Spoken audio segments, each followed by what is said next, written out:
sunny but cool November day in Atlanta, Georgia, where at Atlanta's Fulton County Stadium, more than 50,000 are on hand to watch their Falcons, with a record of 4-4, entertain the Detroit Lions, who are also 4-4. Both teams a game behind in their respective divisions and also very much in the wild card picture. Hi, everybody. I'm Bob Costas, along with Tom Matty. And, Tom, based on past performance, we've got to look for a defensive battle today. I don't think there's any question about it. Detroit last week had a shutout. They came off a great game last week winning. Their front four has been doing a great job. Woodcock, Orvis, the rest of them right there have done an outstanding job defensively. And then you take a look on the reverse side of the penny and you find the Atlanta Falcons. Their front four has done a great job. The big name is Claude Humphrey. But we have another guy that comes in on passing situations, number 74, Famwina. Big old chief of the Samoan tribe someplace, and he does a great job. And a look at John James as well, their great punter. He's almost like a 12th man on defense, the way he pins the other team back. Now let's move on down to the field. The Lions have won the toss. They're going to receive the kick. And the man you are looking at is Fred Steinfurt, who was obtained a couple of weeks ago, you recall, as a rookie last year. He kicked for Oakland. He replaced the waived Nick Mickemeyer. And he kicks it off very short, and it goes bouncing out of bounds just inside the 30-yard line, and they may make them do this over again with a 5-yard penalty. The man waiting deep, if and when Steinfurt ever gets it there, is Eddie Payton. And, Tom, Eddie Payton has brought some excitement to Detroit. He is the brother of the Bears' great Walter Payton. I'll tell you what, this kid is small. They say he's approximately 5'7", but I think he's more like 5'5", but he can really fly back there. He's done a great, outstanding job on kick returns and has added some excitement to the special teams game, which they need up in Detroit. At a 37-yard punt return, which set them up for a touchdown last week. The Lions blanking San Diego at the Silverdome in Detroit 20-0. The first NFC victory over an AFC team this year after 8 consecutive AFC triumphs. And now Steinfurt gets that left foot into one, and Payton moves up to take it at about the 15. Eddie Payton bouncing off tacklers across the 40-yard line, and another good return by Eddie Payton. It's great field position, Bob. They get that ball right out there where they can get to work right away. And we'll take a look at the Detroit offense. There's the offensive line, which last week for the first time in 2 years did not allow Greg Landry to be sacked. John Morris is the veteran of the group. J.D. Hill, Ray Jarvis, and David Hill, the receivers. They often use a 2 tight end offense with Charlie Sanders coming in. Rick Kane and Horace King are the running backs for Landry. Kane, the rookie from San Jose State, had 105 yards rushing last week. He gets the call, and he's on his way to another good day as he gets about 9 or 10, scrambling out near midfield. He was stopped by Ray Easterling, the free safety, number 32. There's the defensive line of the Falcons, which we alluded to earlier. Mero is a starter for the first time this year. Robert Pennywell, a second-year man from Grambling, at one linebacker spot. Ortega and Brazina are veterans. Roland Lawrence, a big play man at one corner. Rick Bias at the other. And the safeties are Easterling and Brown. And a look at Greg Landry, who has completed 58% of his passes this year. Again, it's Kane. This time he finds the going considerably tougher on a second down play. In talking to Detroit, Bob, prior to the game, they feel that they can run against the Atlanta Falcons, which is something that no one has been able to do. There's only been 1 touchdown scored this year to date, and that was last week. San Francisco finally had a run in from, about 2 yards out. So their game plan is a running game. Last week there was only a few passes thrown by Detroit, so they're going in here with the anticipation of really running that ball right down their throats. There's the situation. 3rd down and actually less than a yard.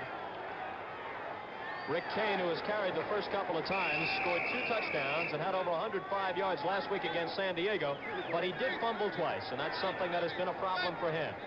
Again, Kane, and it looks like he has the first down. Into Falcon territory go the Lions, and there is a penalty marker down on the play, so perhaps we'll have to wait and see as to whether or not this drive will actually be sustained. But while they're peeling everybody off of each other, we can talk about the Lion ground game, Tom, which really has been the source of much of their offense this year. I'll tell you, the one thing that they're trying to do is keep themselves in the ball game, and they feel that if they can establish a good running game, that the other things will automatically open up. Your passing game will become much more effective, and with Landry hitting at 58%. Defense number 75. And with Landry hitting a 58% completion average, it's got to look like they're being effective with it. As referee Ben Drive told us, Jeff Merrill of the Falcons was offsides, obviously. The gain was nowhere near the 5 yards they picked up on the penalty, so they took the penalty call. And now from just inside the Atlanta 45, it's J.D. Hill, number 86, in motion. And Rick Kane, who is getting a workout, carries for the 4th consecutive time. He is stopped by Mike Lewis, number 69, after a gain of about 3. You know, Kane's a kind of a ball player who's coming off. He's a rookie. He was draft choice, was number 3 last year. He's only 5'11" and 200 pounds, but they say he's got a heart as big as gold, and he's a real competitor out there. He really wants to play the game, and due to the injury to Dexter Bussey, who's injured in the last couple of weeks, this guy's had the opportunity to get in there and do the job, and he did it last week. Bussey with a sprained ankle, and Kane has responded in his place. Ray Jarvis, number 45, going in motion. The pitch back to Kane. They're going to run until he drops. And Kane moves down inside the 40 to about the 36. Let's look at it again. Here's the opportunity of watching Kane, how he can read that fullback block. He knocks him to the outside, cuts off the guard's block to the inside, and just digs his feet and gets it in there. Number 50, Greg Brazzini, makes the tackle. Greg Brazzini, the 10-year veteran from Houston. 6 different Brazzina brothers played at Houston. That's a recruiting program all in itself. 3rd down and 1 for the Lions, who have mounted this drive exclusively on the ground. And Landry decides to give Kane a rest and sneak, apparently for the 1st down. It looks like he's got it, but they may measure. It looks pretty close right here. Clock is stopped with 12 minutes and 13 seconds to play in the 1st period, and some of the crowd still coming in here in Atlanta. You know, they've been going with the 2 tight end offense right in there. They've had Charlie Sanders and Hill in there, both at the tight end position, and eliminating one of the flankers outside to get the better blocking, because they're going to be concentrating on that running game. It's closer than I thought, but they do have it. That's what's known as an eagle eye, able to tell from all the way up here that they had it by half an inch. I have been guessing wrong all year. Boy, the stats on this Atlanta defense are remarkable, Tommy. Last week, San Francisco got the first rushing touchdown of the year after 8 weeks against the Falcons. They've never given up more than 14 points in any game. They have yielded only 5 touchdowns in 8 games this year, and average only 7 points allowed per game. Horace King on his first carry of the day for good yardage, and that Lion offensive line and those running backs are testing that Falcon defense early. There is a flag on the play. Offsides again, it looks like on Atlanta. And Atlanta again. This is the thing that really killed them last week, was the mistakes, the costly mistakes. Mike Lewis jumped offside, but the Lions will decline that penalty. Well, after you pick up 9 yards running up the middle, I think I declined the penalty. They only got about 1 yard to go to get that 1st down. This is where Atlanta has got to take the opportunity to set that defense up and get it started. They've got to come up with a big play. They've been coming up with it all year long, causing the fumbles and picking off the interceptions. 2nd down, a short 2. Landry, who threw only 7 passes all last week, as the ground game was the difference in the 3 over San Diego. Trying to let Horace King get it, but King ran right into Claude Humphrey, number 87, the 9-year veteran from Tennessee State, one of the great defensive linemen in the NFL. He's not only great, but take a look at the size of this Claude Humphrey right here on the replay. Here's where the back has the opportunity to pick his hole, and boom, he comes right in there. But there's no room to run. Mr. Humphrey is only 6'5", about 270 pounds, and can run faster than I can, but that's not saying too much, Bob. They still need 1 on a 3rd down play. They have the 2 tight ends in there to the bottom of your screen. 81 Hill and 88 Sanders to block down this play. And Rick Kane battling for the 1st down. And again, it will be close. You can see where the battle is won, right down there in the trenches. It's good blocking. On a short yardage situation here, watch Kane as he follows his blockers coming across. The big guard leading out to the outside. He breaks right off to the inside of him, runs over his own man, and gets that short yardage. Puts his head up. You've got to get that 1st down and keep that drive going. That's 3 3rd down situations that they've converted, and that's one of the biggest statistics in football today is 3rd down conversion. Their 3rd 1st down on this drive. Landry is yet to throw a pass. J.D. Hill is in motion. The pitch goes back to Rick Kane, and by this time they're waiting for him. I'll tell you one thing, this Atlanta defense can really move. Watch the lateral movement on the instant replay right here as the defensive line of the Atlanta Falcons goes right along. The flow is great. The back is trying to pick a hole, but it's being filled by a very mobile defensive line. I would imagine Mr. Landry would like to throw that ball every once in a while. They lost one on the play. The Lions have had a terrible road record over the past couple of years. 1-6 in 1976. And 0-4 so far this year. But as you can see, they've had good success against the Falcons. 6-0 when Landry has been the quarterback. 9-0 overall. The Falcons have never beaten the Lions. Rick Kane runs into his own man and gets nothing. Greg Brazino is there on the stop. Here comes that great defense we've been hearing about again in Atlanta. Watch them come across. Watch Brazino come across here. Stops the play, slows that back down so he can't get to the outside. He runs into his own man, and there's a follow-up. As you can see, these guys are out there to play football. Brazino's pushing everybody around. Great hustle by Brazino. He slowed the man up, and then he jumped back to his feet to get back in on the play. I'll tell you, that's hustle. Here's a situation right now where they can come up with the draws or the screens that they're going to be looking for the pass, so it'd be a good opportunity for Landry to do that. If they screen it, they'll probably be to King. He leads the NFC in receptions. He has caught 33. Landry firing. He's got his man. Rollin Lawrence in on the coverage, and the catch is made by J.D. Hill. There you see him, number 86. A good look at the 7-year veteran from Arizona State. Here's Landry setting up. It's just a straight drop back pass. He stays with the one receiver. He comes right across the middle. I think they marked that ball up a little farther than they should have on that one, but it gives them a first down. They needed 13, and they got more than that. That's a sign of a good receiver. He knows how much he has to get. He runs that pattern where he can run right in there, and he picked up that 13 yards that was necessary for the first down. It was a 14-yard pickup, to be exact, on the play. It is 1st and 10 from just outside the 10. They can get a first down without scoring a touchdown. Rick Kane down to about the 9. This telecast is presented by authority of the NFL and is intended for the private use of our audience. Any rebroadcast or other use of this telecast without the express written consent of the Atlanta Falcons and the NFL is prohibited. I don't think you're going to see too much passing down here unless it's an absolutely essential part of Landry's plan right now. They have 5 defensive linemen in. Balmuena has come in now for the Falcons along the front wall. King kind of slipping and sliding and picking his spots. Ralph Ortega, the middle linebacker, made the stop, and he has got some big shoes to fill, taking the place of Tommy Nobis here in Atlanta. We had the opportunity to talk to Tommy before the game, and, you know, I asked him, I said, you ready to play? He says, you're darn right I'm ready. He said, I just wish my legs would hold up so I could get back out there again. But Tommy was one of the all-time greatest. I think he and Dick Butkus were the two toughest guys that I had to play against in middle linebacker. The ball is on the 6. They have to go to the 1 for the first down. They have converted every third down situation they've faced so far.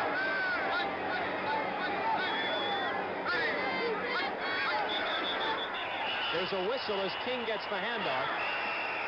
And they may have taken too long to get the play off. They may have used up the entire 30 seconds, and if so, it's a costly penalty. A very costly penalty, Bob. You can't make these mistakes, and this is what Detroit cannot do.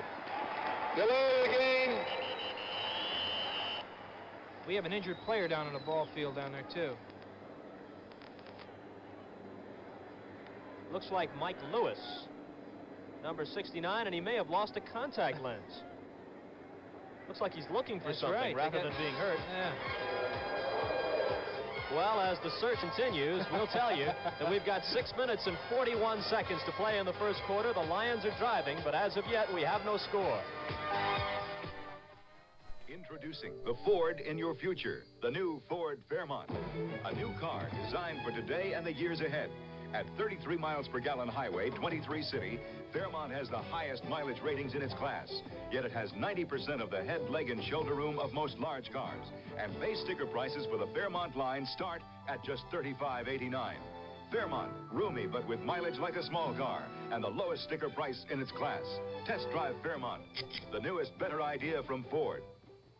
This is an Archer electronic smoke alarm from Radio Shack. It can save your life and property by detecting smoke. Before it's too late.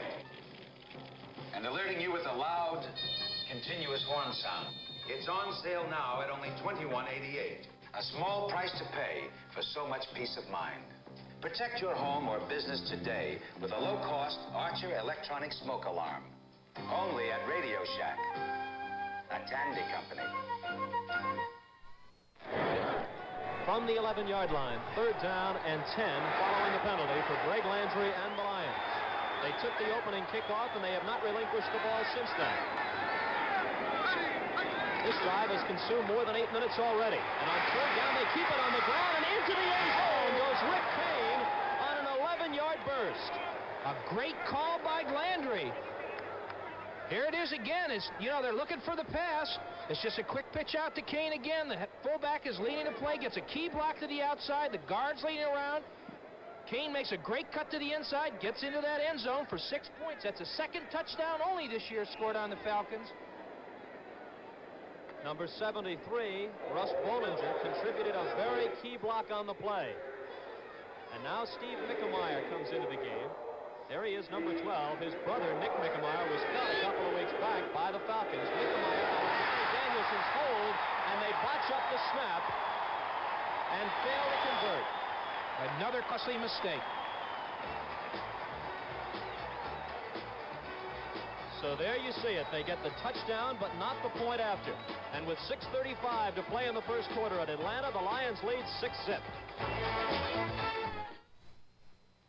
Sears National Automotive Values. From the people who brought you die-hard batteries comes the Muzzler, the aluminized muffler from Sears.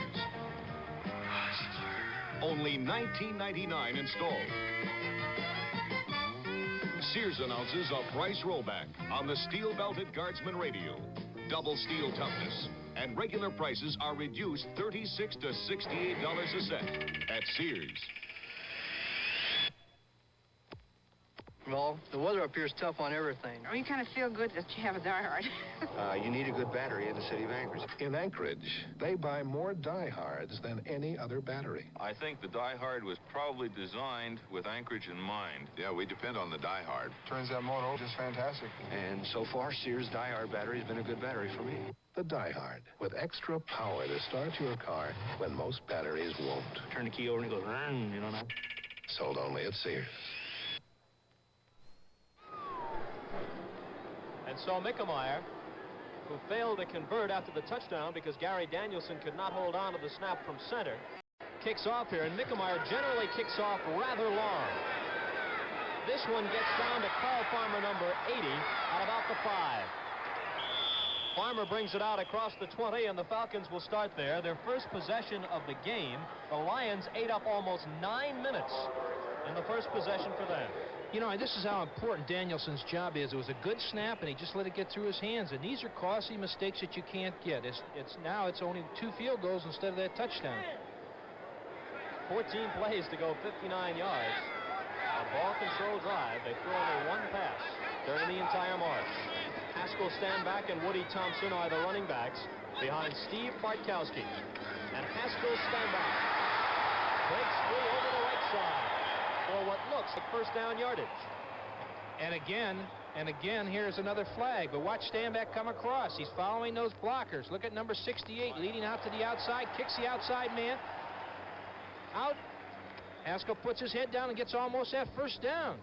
Dick Shawarn comes up and makes the tackle on it.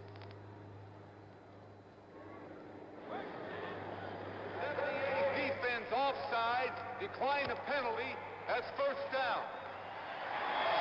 Down the penalty as Doug English jumped off sides. We have some other scores coming in, and we'll get to them after we take a look at the offensive line. And you saw it briefly. Thielman and Bryant are both rookies on the right side. Albert Jenkins and Wallace Francis, the wide receivers. Mitchell, the tight end. We've given you the running backs, and of course the quarterback is Bartkowski. Bartkowski started his first game last week since way back in November 10th of last year was the last time he had a chance to play.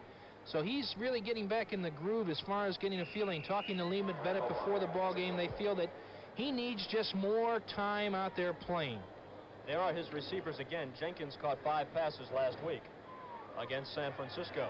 Bartkowski in 3 years has played in only 19 games, so he's really a little more than a rookie. And a great collegiate career, of course, at California. This will be his first pass of the afternoon. It is over the head of Billy Ray Pritchett, the running back, number 39. That's one of the things that he hasn't been doing, is hitting his backs coming out of the backfield, and I think that was one of the game plans today. A look at the defensive line of the Lions. Price is in place of the injured Ken Sanders. There are their linebackers. Ed O'Neill has moved ahead of Jim Laslovic, simply outplaying him in the middle. Levi Johnson hurt, and that has forced some secondary changes. And they go with Charlie West, Dick Geron, James Hunter, and the veteran, Lem Barney. What a great career he's had. He sure has.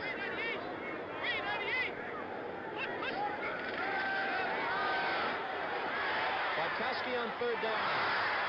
If he was inbounds, this is an interception, and he was. James Hunter has picked it off. His third interception of the year, the second-year man from Grambling. Here again, you can see the pressure that's being put on Bartkowski. The blitz is coming from the outside. It's a good pickup by the back, but just as he delivers that ball, he's leveled, and the interception right on the sideline. Jim Mitchell, the tight end, was the intended receiver, and the Lions get the ball back. We're the Van Arsdales, Tom and Dick. We're identical twins, and we drink identical beers. Light beer from Miller. We love it. The best thing about light beer is it's less filling. Great taste. Less filling. It's got a third less calories than the regular beer. Great taste, Tom. Less filling. And I'm not Tom. You are. I'm Dick. You think you are, but you never were. Light beer from Miller. Everything you always wanted in a beer, and less. Five on the 50-yard line! Hey, Charlie, it was cold last night. You put in a Prestone antifreeze? Prestone. Who needs Prestone? Prestone? You need Prestone. If your antifreeze is worn out or you don't have enough, you could be in trouble. So put in a fresh fill of Prestone, too, to prevent corrosion and freeze-ups. Prestone. We need Prestone. Prestone. You need Prestone. The whole weekend. Yeah, we'll go away. Rhoda and Mike plan a weekend, but Ma kicks up a storm. You've got to be there. Rhoda, tonight at 8, 7 Central and Mountain. Good old Giants. Bobby Hammond on a 1-yard run gives the Giants a 7-0 lead over the winless Tampa Bay team. Buffalo has gone in front of Baltimore on a 73-yard punt return by John Kimbrough. That's in the first quarter, 7-zip. Lions after the interception by Hunter. At about the 49-yard line of Atlanta. They lead it 6-0 on an 11-yard touchdown run by Rick Kane. And here's Kane again. He had over 100 yards last week and is on his way to duplicating that performance this time. Now here's a great camera shot of Kane and the way he does run. Watch his start. Quick start of the count. Picks that hole, has the opportunity to go wherever he wants to, and finds that hole, buries that head, knocks a few people down, and gets that extra yardage. Another rookie from San Jose State, Wilson Faumuina, will no doubt renew acquaintances with him sometime during the day across that line of scrimmage. And Faumuina is in there now, incidentally, for the Falcons. They go with 5 across the front. Kane again. Spinning for extra yardage. Before Ray Easterling and Robert Pennywell combined to put him down. This kid is a competitor. He is really doing a good job in there. He's a young back. It looks like a veteran. Here's another score that just came in. Cleveland is for real. They're beating Pittsburgh in the first quarter, 3-0. That Central Division race in the AFC couldn't be much tighter. Oh, here's something that looks good. Seattle over the Jets, 7-0. Jim Zorn to Don Testerman, an 18-yard scoring strike. That's in the first period of play. The Lions, who have had remarkable third down success in the first quarter, need a yard on this play. And Landry's going to cross him up and throw. But nobody anywhere near it. He had plenty of time in the first place, but the Falcons secondary did a good job, and finally the protection broke down, and Landry had to just float it out there. I think you'll see right here where Landry's setting up in here. He's looking deep to get the receiver down there. And he sees he doesn't have anybody open, and he just dumps that ball out there. Big number 75, Morrow, comes in there and really wraps him one. Number 10 is Wilbur Summers on 4th and 1. He's averaging just shy of 37 yards per punt this year. And Roland Lawrence, number 22, waits back around his own 10-yard line to return it. Last year, Lawrence returned 54 punts, an NFL record. He already has 36 punt returns this year, so he'll break his own mark. But he won't run this one back. It'll be downed inside the 10. A good boot by Summers. That was what he was trying to do. Keep it in play and get it down somewhere inside that 10-yard line. He had that high kick that has that count where they could get it down to, so he dropped that ball right down inside the 10-yard line. And Garth Tenaple was the guy who came down to down it. Look at the score. When we come back, the Falcons will have the ball. With the price of most things going up, the sticker price of Pinto, the best-selling American small car, is coming down. As of October 3rd, new 78 model Pintos with more standard features will have a lower sticker price than last year's model comparably equipped. Important features are now standard, like AM radio, power front disc brakes, rear window defroster, tinted glass, and protective body side moldings. Ford Pinto, the best-selling American small car. Now more car for the money than last year. At Ford, the better ideas keep coming. Excuse me, do they serve clams here? No, and they don't serve turkeys either. Pardon, monsieur. It's your clothes. You'd look better in Hager slacks. But a Hager sport coat and slacks. Even a Hager vested suit. A variety of outfits at prices that are easy to swallow. Voilà, monsieur. Table for one? Make that a table for two. Hager, because looking good makes you feel good. So the Falcons start with the ball on their own 8-yard line. We're down to 4 minutes and 2 seconds to play in the first quarter in Atlanta. The Falcons are playing their third straight home game, but they have lost 2 in a row here in their own stadium.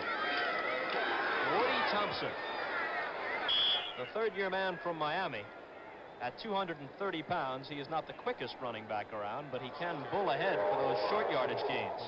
You know, you're talking about offensive linemen. They've got two great men, and Warren Bryant, number 66, and R.C. Thielemann. These two guys are young ball players, but they're big and they're aggressive, and they can blow you out. Right here, Woody Thompson is just doing the spinning and diving. They've got the right side of their line set for the next 8 or 10 years. They stay healthy. Terry Bradshaw to Lynn Swan, 39 yards. The Steelers get the lead back. Second down and 7. Haskell Standback, who has averaged more than 6 yards a carry against the Lions during his career. Stopped on that play by Doug English. We mentioned Bryant and Thielemann. And you see that the Falcons have not been the most explosive team in the world early in ball games this year. Bryant was the #1 pick out of Kentucky. Thielemann, #2 out of Arkansas, and they have built half of an offensive line in one draft for a long time to come, Tom. Yeah, I think they have, too. Jeff Van Note's the old veteran in there at center, and they've got two other guys, Brent Adams and Dave Scott, who they think are adequate, but, you know, they're the kind of ball players that you've got to find the big guys, and they've got to improve to make it a better offensive team. The Falcons' offensive line had allowed only 11 sacks prior to last week, but San Francisco's excellent front four broke through 7 times to sack Bartkowski. A lot of that had to do with Bartkowski's limited mobility. 5 of those sacks were by Cedric Hartman, who really gave Brent Adams a going over, and Adams has to consider whatever happens today to be a breather after his confrontation with Cedric Hartman last week. I'll tell you, I was doing the game last week, and I'll tell you, Hartman was in the backfield quicker than the backs were getting out of it. Third down 5. Stand back. And he didn't get it. We're going to see John James for the first time this year, and he is the guy who has bailed them out of a lot of situations like this one. Ordinarily, you bring a punter in and this type situation, and you think the other team's going to get excellent field position. Not necessarily so with John James. That's right. This guy has the capabilities of kicking that long one. He can kick it 55, 60 yards, get him out of trouble down there, and the ball has a lot of hang time up there, Bob. That gives the offensive players running under the punt the time to get down there, really defensive players, when it's a punt, to get under there and make the coverage. Eddie Payton is the deep man at the 40. James has averaged 41 yards per kick. And that wasn't a good one. Well, no sooner do we build him up and he lets us down. Apparently we jinxed him. Coming up on the CBS Sports Spectacular, the WBA Light Heavyweight Boxing Championship, Victor Galindez will defend against Eddie Gregory. Also, the Turf Classic and the World's Strongest Men competition continues. This past week it was the vehicle pull. There they were taking some tram down a road. It weighed about 8 tons. I couldn't believe these guys. They were getting that. They should put them on the sleds. It made our job a lot easier during the practice sessions. We were getting ready for training camp. That's next Saturday at 4:30 Eastern Time on CBS as J.D. Hill goes in motion. Good field position again for the Lions, and Rick Hayne, who will have a heck of a day if he doesn't run out of breath before it's all over. And that looks like another flag down there, and I must be against the Detroit. Looks like a holding penalty. It is. That's a break for the Atlanta Falcons. They've been having them going against all the penalties have been going against the Falcons so far. We'll see if we can pick it up as we look at it again. Again, they're sticking with their game plan of that running attack. Got to take a look out here. I think maybe I can't see the holding, but there's a big pile up in there. Offensive holding, number 8. Well, Ben Dreith's microphone went on us. I can only assume that it was either David Hill 81 or J.D. Hill 86. I think could have been Charlie Sanders in there, number 88, I think that they were saying. One of those 80-somethings. Can't make me say 80-something. Well, at least nobody will be mad at us if we spread the blame around. Kane again. This was a first down and 20 play from the Lion 44. And they had the safety blitz coming up to the inside up in there. The Falcons defense have got it. If you get a chance to hear on the replay, you'll watch a safety man coming right up in between the center and the guard right there, coming across, and misses the tackle right there. The guard just knocks him off. But this is something that both these teams do. They like to mix those blitzes up. The safety man coming, the outside linebackers, they're coming back to the inside with they got all kinds of goodies in their grab bag. Falcons have 28 sacks to their credit this year, and a lot of that can be attributed to their great tendency towards blitzing. Landry. A diving catch, or did he trap it? They say he held on, despite the fact that all the Atlanta players didn't think so. Charlie Sanders, whose specialty is great diving catches, made another one. Here it is right now. Landry setting up. He's got the time and he's got the protection. But there's another flag on the play, too. Flag on the play. I'll tell you, it looked like it. I don't know. That's a close one. The official has to call that. It looked like it bounced to me. But it doesn't count anyway. All for naught.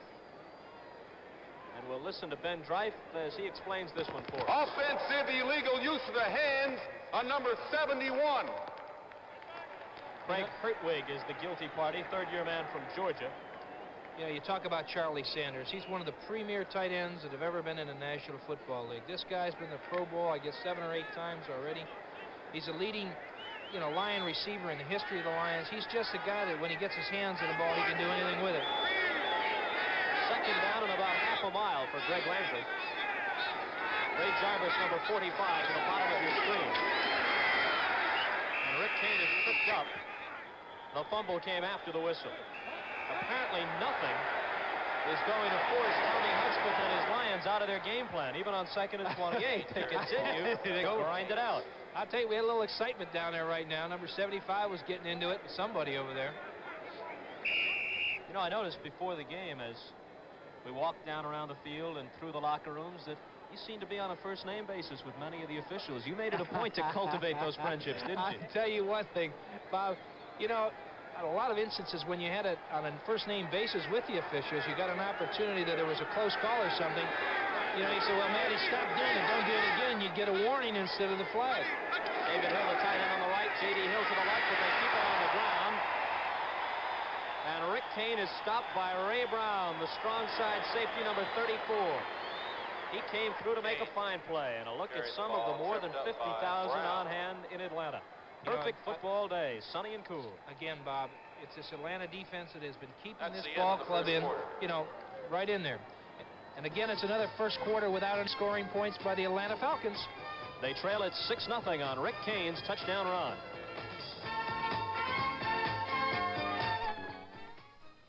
Come on, Harry, come on. We're getting our picture taken. Special moments. Times of your life you'll want to remember in pictures. Smile, Howard. Smile. To help make those pictures look as good as they can, make sure Kodak paper is behind them. If you don't see these words, it isn't Kodak paper. Just look for this sign when you get your pictures. Kodak paper, for a good look at the times of your life. See, wasn't that fun? Who is the #1 investment firm in the East? Who is the #1 investment firm in the Midwest? Who is the #1 investment firm in the South? Who is the #1 investment firm in the West? You know who.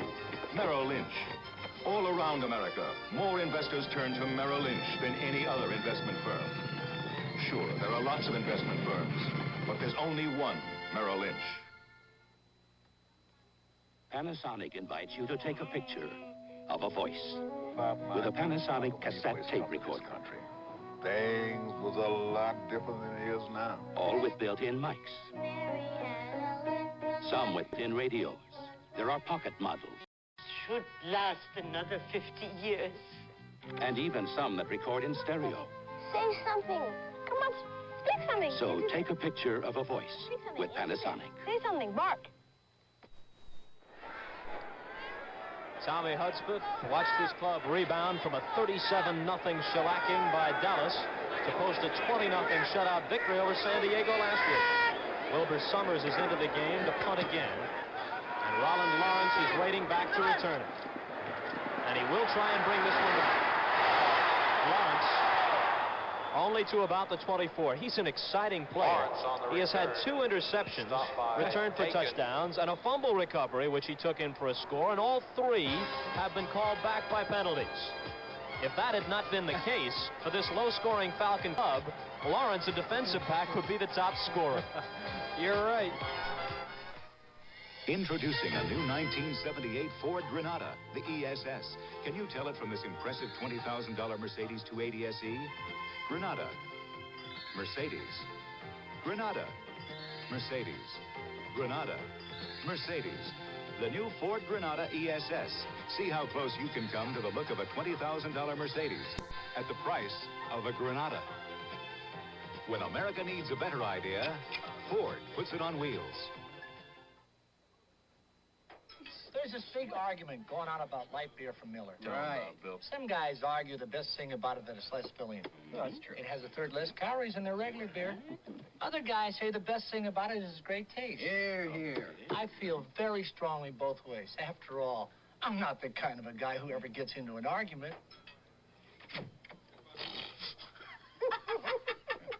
Light beer from Miller. Everything you always wanted in a beer, and less. That tummy's got to be a little chilly. Temperature was 48 degrees at game time here. Good old Lydell Mitchell for Baltimore just went on a touchdown run at 6 yards. That puts Baltimore on front 10-7 right now. Wykowski and the Falcons. First down play, Woody Thompson runs right into Herb Orvis, number 80. I tell you, they've got to use some type of an imagination here. That offense isn't doing anything. In possession time, the first quarter, Detroit had the ball for 11 minutes and 53 seconds, while Atlanta only had it 3:07. They can only call on this defense so much. We talked to Lehman Bennett before the game, and the Falcon coach was saying that Wykowski was naturally rusty last week in a 10-3 loss to San Francisco, but another thing he has to work on is that ability to dump the ball off to the back.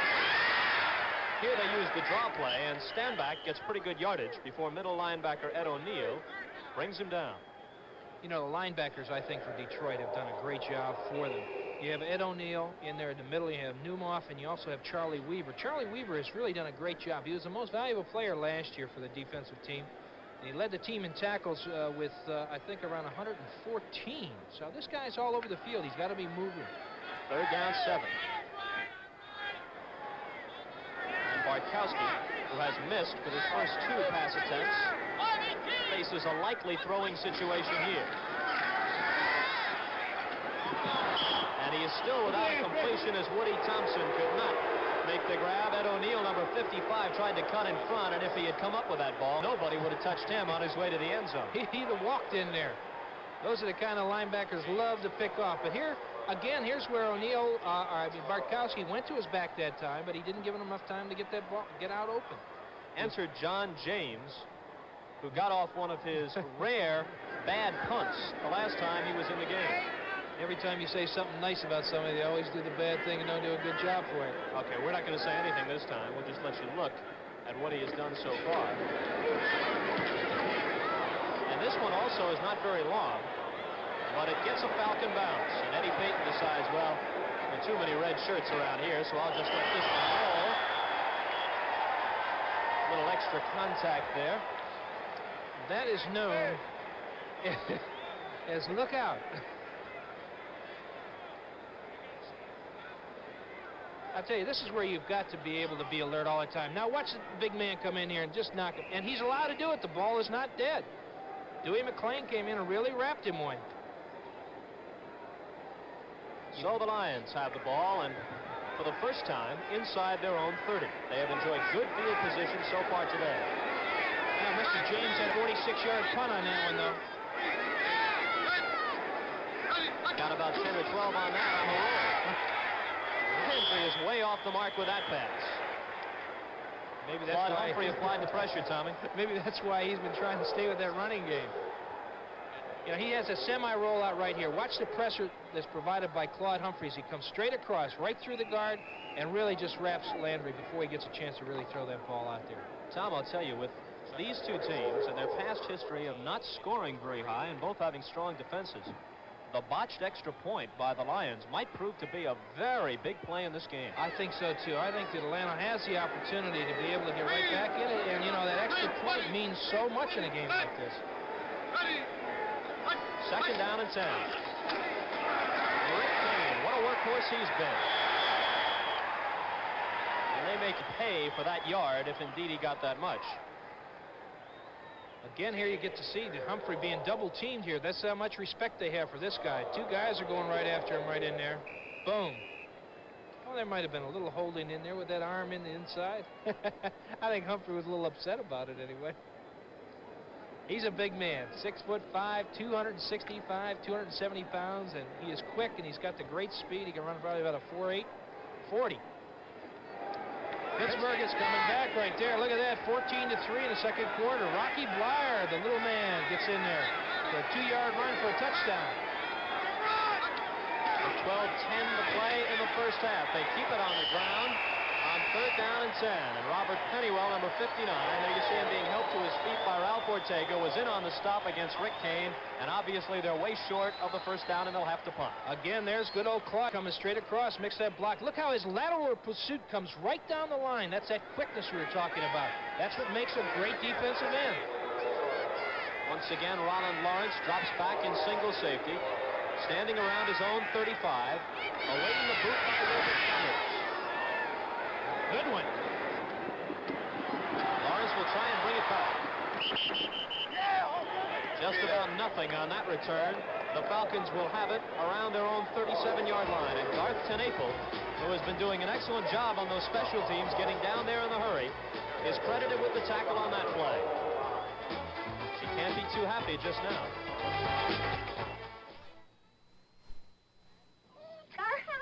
Except for the insurance and closing. Oh, well, what insurance company? Ah, they're all the same. Allstate's different. Different? How? We give a 10% discount for newer homes. Oh? It's a 10% discount. Now 10% off our rate. On basic homeowners insurance for houses 5 years old less. Allstate's different, all right. Good hand. Oh, boy. When it takes being different to be better, Allstate will do it. That's a promise from us. Good hands, people. Announcing a unique new motor oil from Exxon Research that can actually save money. New Golden Natural Uniflow. Uniflow was tested in cars like yours. After break-in, it delivered an overall average of 16 extra miles per tank full.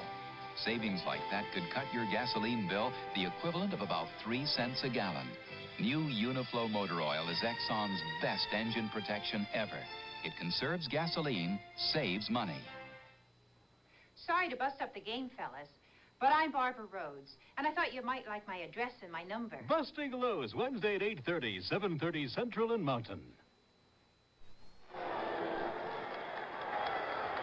Falcons with the ball from their own 37. First and 10 with 11:39 to play in the second quarter. They trail 6-0. Bartkowski, a quick roll, and hands of Thompson and into the hands of Hunter. His second interception of the day, and he shows he can run with the ball as well. The Lions will have it at the Falcon 31, and that obviously was not Bartkowski's fault, but rather Thompson's as it squirted right through his hands, and the opportunistic Hunter picked it up. Here's Bartkowski using that semi-rollout. He sees the back coming straight out, and he throws it behind him just a little bit, and it bounces off his shoulder. Hunter comes up with the interception and makes a great run here. His second interception of the day, his fourth of the year. He led the Lions last year with 7 as a rookie. Jeff Van Note got a little bruised up on that one. I think he's got a knee. You know, mistakes like this, Bob, just kill a ball club. Now, you're putting the pressure again right back on top of that defense. Has done a fantastic job just holding this team to 6 points to date already. Then here's another opportunity where Detroit could really get this thing moving. If they can get another score, you know, Atlanta's going to have to play that catch-up football, which, you know, Detroit wants them to do. Bartkowski's going to have to throw that ball up in the air. J.D. Hill coming set on the left side. Kane and King, the running backs. Horace Kane juggled that ball quickly and holds on as he's stopped by Mike Lewis for no gain, maybe a loss of 1. Here's a great end zone shot as they're coming up right up to the line of scrimmage. Watch it back. No hole there. He spins around, almost loses control of that ball. The big man comes in and makes the tackle. I would imagine that that one hurt a little bit when you get hit in the small of the back like that. We mentioned earlier in the game that the Lion offensive line afforded Landry good protection on those few times when he did pass last week. And there you saw the proof of that. That statistic flashed on your screen. 2nd down and 11. It's back to Rick Kane. Wilson Faumuina made the stop on him, number 74, stopping his old San Jose State teammate. They're both rookies, Kane and Faumuina. Here you get an opportunity to see Faumuina and the back coming across out here. Kane coming along. Faumuina, watch number 74 coming along the line in pursuit. This guy's all over the field. The coaching staff is really pleased with the efforts that this man is making. You know, it's interesting. Faumuina, his father was a chief of Samoan tribe, which is, we've got some really interesting people that we have on these ball clubs. Faumuina says it's my job to come into the game and freak out the center. Third down play. They need 8. Almost another great catch by Charlie Sanders. He tried to one-hand it over the shoulder, but couldn't quite hang on. All right, here's a chance where you're going to see Faumuina try to get that center, get him freaked out, I guess. He gives him a head slap right there. There may be a little holding going on right here, but you know, the officials can't see it all. Faumuina keeps that pressure on and keeps driving. Faumuina battling the 14-year veteran from Holy Cross, John Morris. This will be a long field goal attempt. A 48-yarder by Steve Mickemeyer out of Gary Danielson's hole. This time the snap and the placement are good, but the kick is not. Just outside. Wide to the right. So despite the opportunity presented to them after the interception by Hunter, the Lions fail to score. And with 9 minutes and 53 seconds showing on the second quarter clock as you look at a disappointed Mickemeyer, the Lion lead remains 6-0. The closer you shave, boy. The closer you shave, boy. The more you will need. The more you will need. Great balls of comfort. Great balls of comfort. To do it with ease. Great balls of comfort. Oh, just like Noxema. Noxema. Premium. Great balls of comfort to you. The closer you shave, the more you need soothing, medicated Noxema. Great balls of comfort to you. Woo! For the millions of people who need a full-size car, introducing the 1978 Ford LTD. If you need 6-passenger space, if you need a roomy trunk, if you want mileage like this, then the full-size 1978 Ford LTD could be just the car for you. LTD, a better idea from Ford.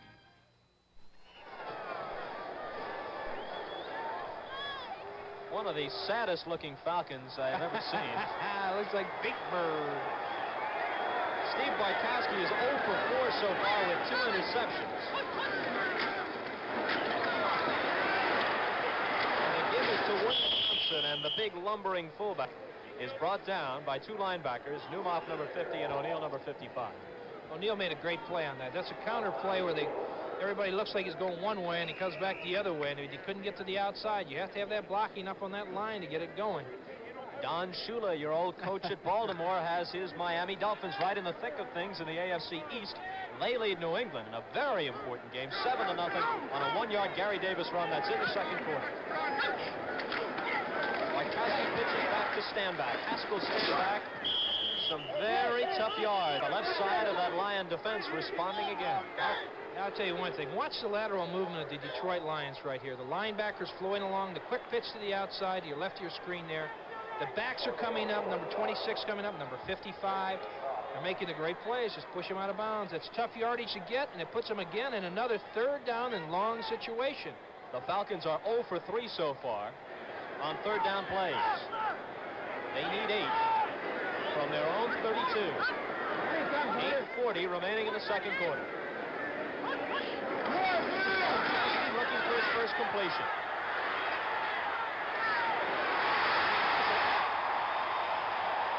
Jenkins on the reception. Al Jenkins, the little guy from Morris Brown. They list him at 5'10", 172, but Tom, I think he's closer to about 5'9" and 160. You can see the pressure that's being put on Bartkowski on the rollout here. This kid's got a great arm. But they also have a flag on the play, so I think it's going to be called back. Oh, that hurts. The Falcons have had trouble all day long getting untracked on offense. They finally come up with a big gainer, and it looks like it might be called back. You know, this little Jenkins kid is a great receiver. Talking to Jimmy Orr, who was a receiver coach here for the Falcons last week, he said this little guy goes about 5'5", 5'6", can run a pattern as well as he's seen anybody ever run it. Wait a minute, 5'6"? Offensive personal foul, tripping. They got him down to 5'10", but he said he ain't nowhere that big. 5'6", maybe understating it a little bit. Maybe. Well, let's do some arithmetic. This sets up third down and 18 yards to go from the 22. Bartkowski with a little flip to Stanback. And John James will come trotting out onto the field and punt this one away for Atlanta. That's that 12th defensive man they have in that ball club, Mr. John James. He had a 46-yard punt on the last one. He got a lot of roll on it, about an extra 10 yards on it. This guy can really do a great job of kicking. And last week, he did a fantastic job keeping him in the ball game. There he is. You know, in a game earlier this year against the Bears, James kicked one out of bounds at the 12-yard line. And there was a penalty against Atlanta. And yet Jack Pardee, the Chicago coach, declined it and said, well, we'll take it at the 12. That's better than we might do otherwise if James gets another chance. That's the kind of respect he has around the league. He fields a low snap and booms a high kick out of there, which Eddie Payton grabs, and he in turn is grabbed and fumbles. Who's got it? I think the Lions do. That was a very dangerous play by Payton. He was surrounded by Falcons and elected to try and return it. He was hit immediately and coughed the ball up. You know, one of the things on these kind of a plays right here is that Payton tries to lull you to sleep on it, and if he gets an opportunity, if he can get that ball and slip right up the middle, he can get a long gainer on it. Leon Spinks, the Olympic hero, and the Italian champion Alfio Righetti battle this coming Friday, 11:30 p.m. Eastern. It's a CBS Sports special. And the winner of that might get a crack at Muhammad Ali. You never know what Muhammad might do. You're right there. You never know what he's going to do. I know he doesn't want to fight Kenny Norton if he can possibly help it. Horace King on first down play. Rosina was trying to rip the ball out of his arms. Darn near did it, too. That's what's a sign of a great linebacker. One of the guys that I saw was great at ripping the ball out as far as linebacking goes was Dick Butkus and Tommy Novus right here. Again, here's a chance to take a look at what Brezina is trying to do with that ball. He's coming around. Watch him go after it right there. Getting that arm in there and trying to dig it out. And this is where a back has got to hold onto the ball because that's what causes those big fumbles and the mistakes, and they can't have that kind of mistake down here inside the 30-yard line. 7 minutes to play in the first half. Detroit took the opening kickoff and marched 59 yards for a touchdown. Rick Kane going the last 11 for the score. They missed the extra point, and that's the only scoring of the game. 6-0 in favor of Detroit. Here's where the defense of Atlanta really does know how to close that hole up. Watch as he comes back in there. Number 74, Famuina, comes in, slows him down, and that's what you call aggressive gang tackling. Look at how many red shirts are around that ball carrier.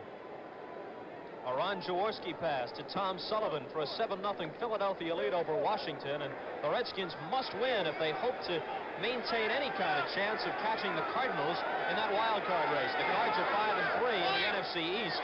They play the division leader, Dallas, tomorrow night in Dallas. Landry with a quick pitch. And he's got his man. He got a first down.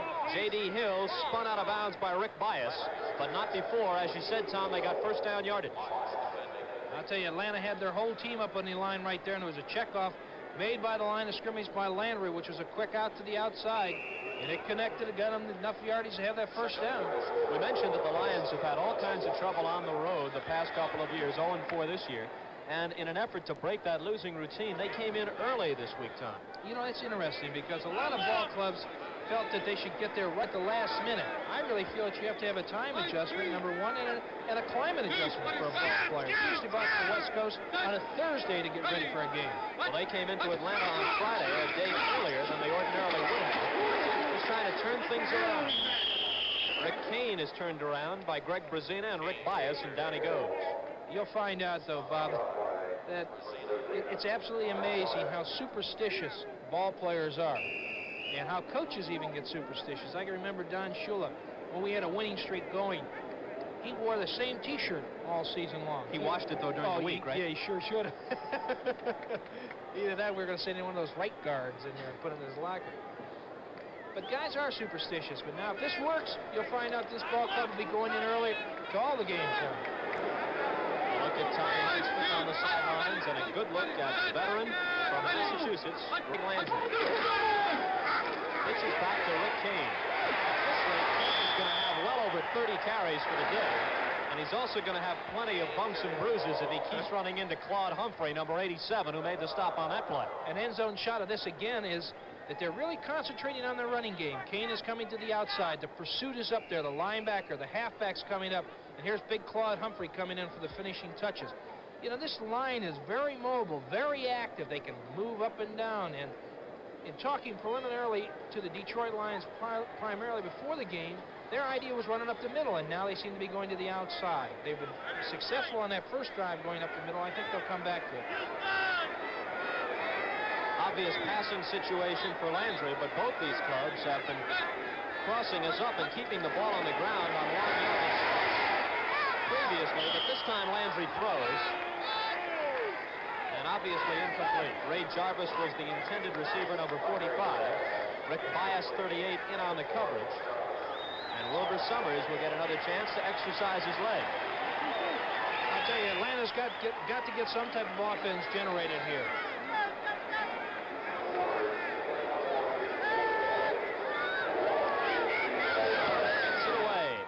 Knuckler. Bounce out of bounds at about the 32, 33-yard line. A penalty marker is down. Maybe that rule where somebody left a little bit too early. I think they'll decline it.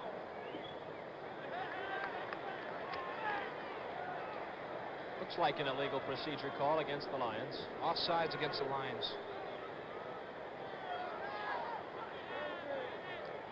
I'd let that one pass by. Keep that good field. Illegal motion on the offense. Decline the penalty. It'll be first down. Well, Lehman Bennett, at 39 years of age, the youngest head coach in the NFL, agrees with you, Tommy, and they decline the penalty. The challenge of the sexes, celebrity challenge of the sexes, Sunday, November 20th, 8 o'clock Eastern time on CBS. Check some of these matchups. Classics. Leslie Uggams versus James Franciscus. Valerie Perrine versus James Ferrantino. And we'll continue to run down the lineups after this play. Stand back. Trying to take it around the right side, but without much success. Herb Orvis, number 80, credited with the tackle. You'll see Lola Falana in track and field against LeVar Burton. In swimming, Susan St. James against David Cassidy. I'd like to see that one. In tennis, Farrah Fawcett Majors against Dick Van Patten. She's supposed to be a very good tennis player.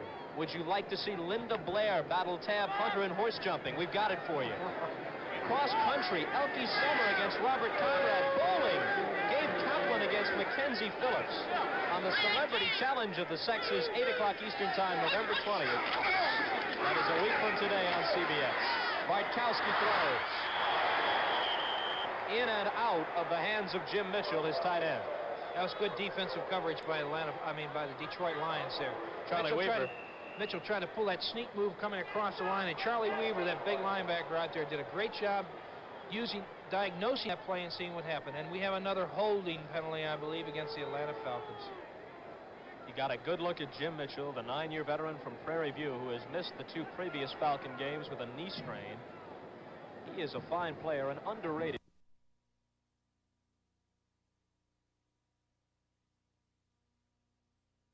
And he had another one elongated, called back by Jenkins. He threw to Albert Jenkins. He wants everything right here. Way up on top, there's a flag down, and we might get a pass interference call. Mr. Barney. Lem Barney may have cut down his man too soon. Al Jenkins. And we got another one in the backfield. Looks like Atlanta is holding again on the line of scrimmage. So that's going to be offsetting penalties, and it's not going to mean anything. We're going to have played it down over. Oh, this is a shame. 2:31 remaining in the second quarter. Holding on the offense. Pass interference on the defense. Replay. Crowd doesn't like that too much, but I don't blame him. You know, Atlanta has only had the ball for 7 minutes, a little over 7 minutes in the whole game, this whole first half. That's not too much playing time. Buffalo led that game at one time 7-0, but Baltimore has come roaring back. Their latest score, a 2-yard run by Roosevelt Leach. And Pittsburgh doing a number on the Cleveland Browns, 21-3. That could put the Steelers right back into the picture. That AFC Central race. Okay, 3rd down again. Bartkowski throwing deep again, and almost caught, almost intercepted, and it falls incomplete. And Lem Barney and Al Jenkins get themselves tangled up. And here comes that other man, Mr. John James, coming back in again.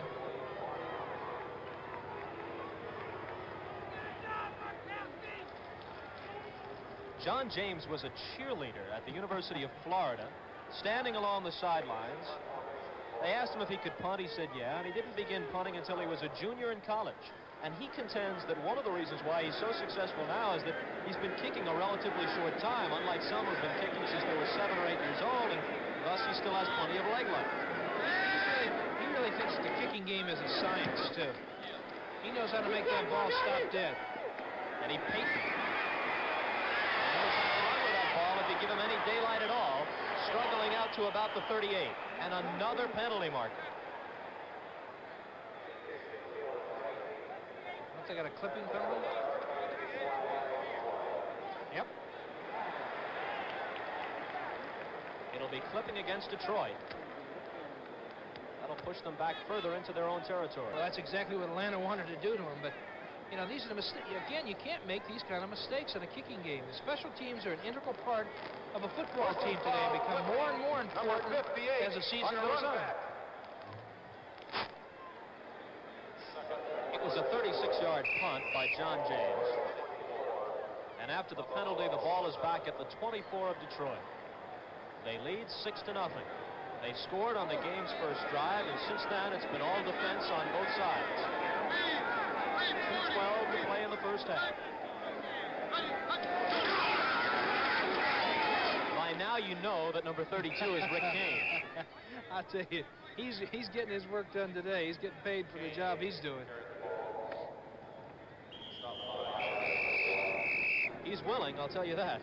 That's exactly right. He really wants to get in there and do the job, and he's got the capabilities. Like last week, he had 105 yards.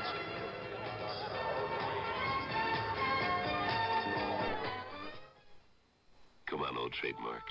Time for your walk. Where will you take me? Sure wish you could talk. I know what you'd tell me. How your family began with the same Levi's blue jeans worn by this man. Hey, here comes more Levi's, red, yellow, and blue. Freewheeling kiddos are wearing them, too. And what a surprise. Look who's been window shopping for clothes. Yeah, a gal in her Levi's instinctively knows of your special appeal. Enough of this kissing, little registered mark. Time that we meet some guys by the park. Dressed in your newest edition. Sums it up right there. Levi's Sportswear. Hey, trademark. This looks like the place where tomorrows begin. Your family's future. Sure looks like it should. That's right, little trademark. Levi's don't have to be blue. Just have to be good.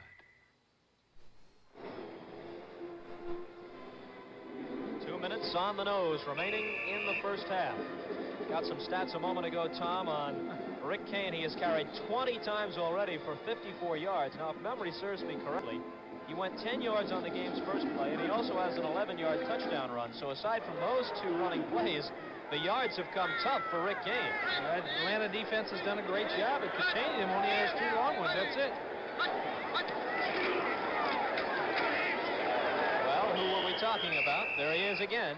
It's number 21. He picked up a couple more yards, but it's a third down situation. Both teams have 3 timeouts left, so I would imagine that either one of these teams have got to call a timeout, although Detroit would like to go in the locker room sitting on that 6-0 lead. Don't make any mistakes. I can't believe that Atlanta has not called a timeout here to stop that clock. Third down 3. But again, if they got that first down, it would be the benefit of Detroit.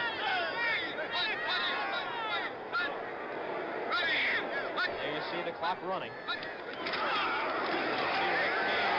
He needs 3 yards, trying to turn the corner out of bounds to stop the clock before Roland Lawrence, number 22, came up from his left cornerback spot. And it looks like he got the first down.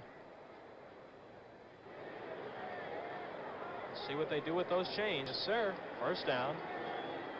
He made a great move to the outside there to get around the corner. Nearly put it on to get around to get that first down. Got out and stopped the clock. Here's where you can tell a good offensive back right here. Watch what he does. He breaks in the inside, sees there's nothing there, breaks to the outside, and really puts the speed on right there. Gets around that corner right there and gets that first down. Gives him enough to get it. Now, what's Landry going to do? He's got an opportunity to keep this, stop that clock and try to keep that first down moving and get in field goal position all the time. Greg Brazina is in on the stop as Horace King gives Rick Kane a bit of a breather by carrying for a change. That's right.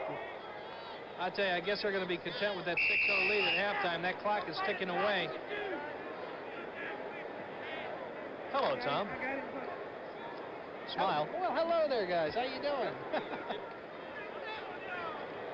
They just let that clock continue to run despite the fact that they have 3 timeouts remaining. Second down and 6.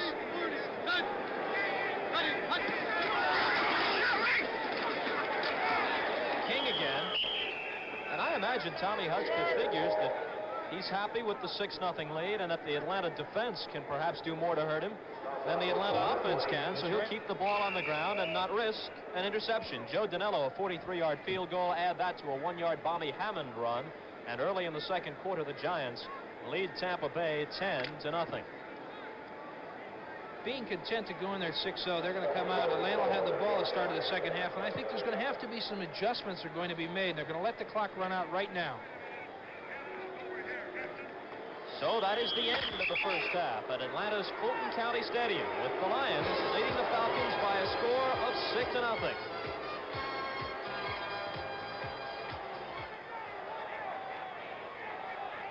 The Lions took the opening kickoff.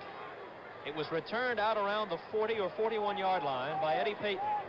And from that point, they launched a drive which consumed 14 plays, almost 8 minutes, ate up 59 yards, included only 1 pass completion, and was ended when Rick Kane bolted 11 yards for the go-ahead touchdown. They missed the point after. And since then, it's been all defense, Tom. 6-0 in favor of the Lions. We predicted in the beginning it was going to be a defensive ball game, and so far it has been. Both teams are looking very good. The lateral movement of both defensive lines are coming right down the line of scrimmage and cutting off any of the the big gains that the backs are looking for to break through. The biggest and longest gain that we've had, I think, has been an 11-yard run by Rick Kane, who's had his work cut out for him today. And, of course, Steve Bartkowski, only in his second start. He's had elbow problems in the past, knee problems, playing with a brace now on his right knee. It weighs 3 or 4 pounds. It cuts down his mobility. And he's having trouble getting untracked. His passing game just hasn't been there this afternoon so far. It sure hasn't. They talked about, he was stale last week, and he seems to be overthrowing his receivers again today. But the problem is that we've got to come up with some type of a regenerated offense to get something going. In talking to Eddie LeBaron prior to the game, they said that they were going to stick with Bartkowski mainly because he has the arm that they can throw the ball. And he's got the capabilities. He's got some good receivers. Alfred Jenkins, as far as I'm concerned, is a little guy, but he'll come back for the ball and he'll go up in the crowd and catch it for you. On the other hand, the Lion defense has to be given some credit. They've cut off whatever the Falcons have tried to establish. You're not kidding. And the game plan that Detroit have coming into the game and talking to the coaches prior to the game was that they felt that they were capable of running the ball right at them. And they did that first drive, and they haven't been able to continue it. So there must have been some adjustments made by Detroit. We told you earlier we expected a defensive struggle. So far, we've been correct. At the end of the first half in sunny Atlanta, there you see it. The Lions 6, Atlanta nothing. These kids are playing with Mr. Quarterback, the automatic football passer from Coleco. To start the action, set the timer, choose the pass you want, cock the arm, and get ready. Hut, hut, run your pattern. A perfect pass every time. Great catch, touchdown. With Mr. Quarterback, the automatic football passer, you can run all kinds of passes. The preceding announcement was brought to you as a public service by the National Football League. And that's the guy, Tom Matty, who is going to have to try and get something going if the Falcons are to have a chance in this ballgame. They've got to get some kind of offense rejuvenated to get this thing moving. And the responsibility is going to fall on his shoulders, I think. So we're going to see what happens with him. He's a young quarterback. He's only been in there, 19? This is his 20th game in 3 years.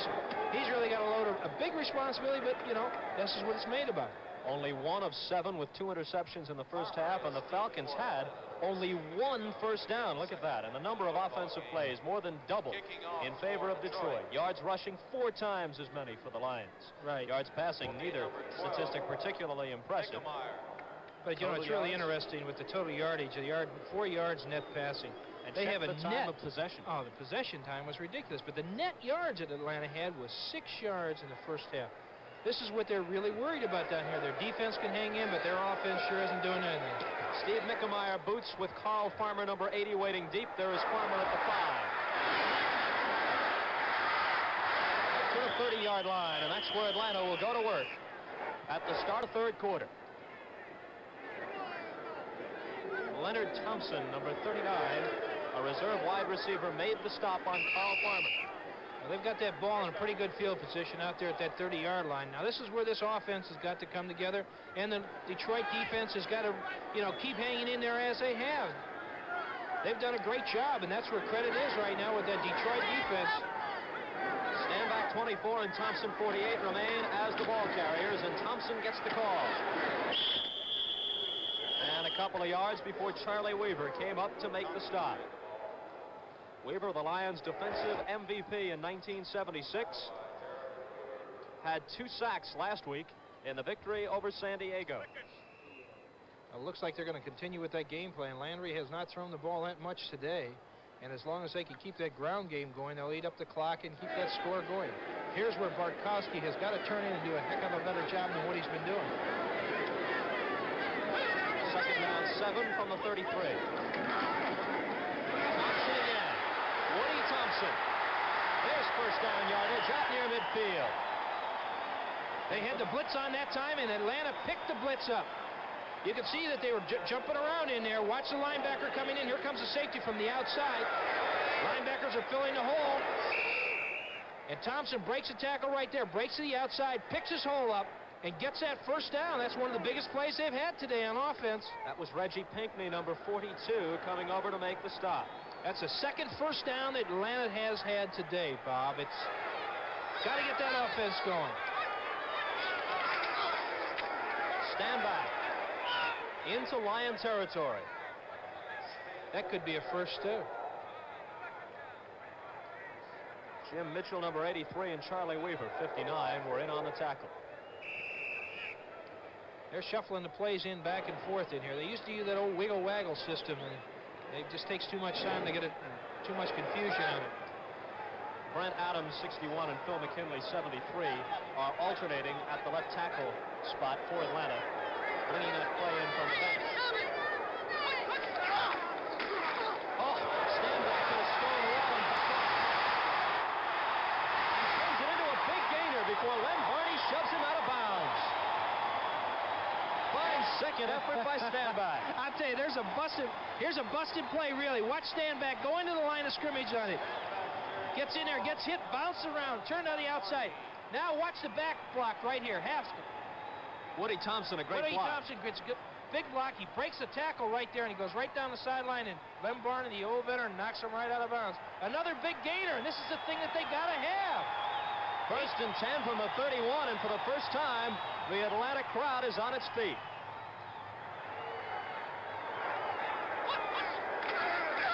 Woody Thompson. Inside the 30 to about the 27th. You know, Woody Thompson's his big back. He's 6'1", weighs 228 pounds. And he's out of Miami. This is his 3rd year, and this is the first time, or last week was the first time where he had the opportunity to really get in there and do a good job, and he ran good last week. But he's got to continue to improve. He's got his chance. He don't want to let anybody else get back in there. At Chicago, the visiting Kansas City Chiefs have taken a 14-0 lead on the Bears in the first quarter on 1-yard runs by their quarterback Mike Livingston and by Ed Podolak.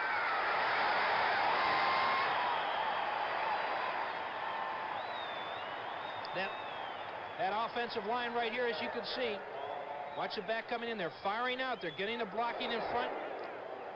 Woody gets a block there, and Stanback just drives in there. Gets good yardage. It's a good situation. 3rd down, short yardage to go right here. This, they got to have it. They have not converted today on a 3rd down situation. They have 2 tight ends in, Jim Mitchell and Greg McCrary. Lion defense comes up tight. And Stanback needs a yard. He's got more than that. Stanback is inside the 15.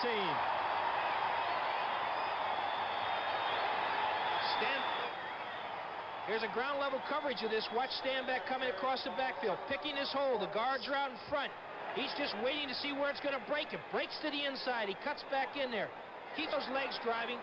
Gets tripped up right there, but he knows what he's done. He's got that first down, that ever important first down to keep that ball moving.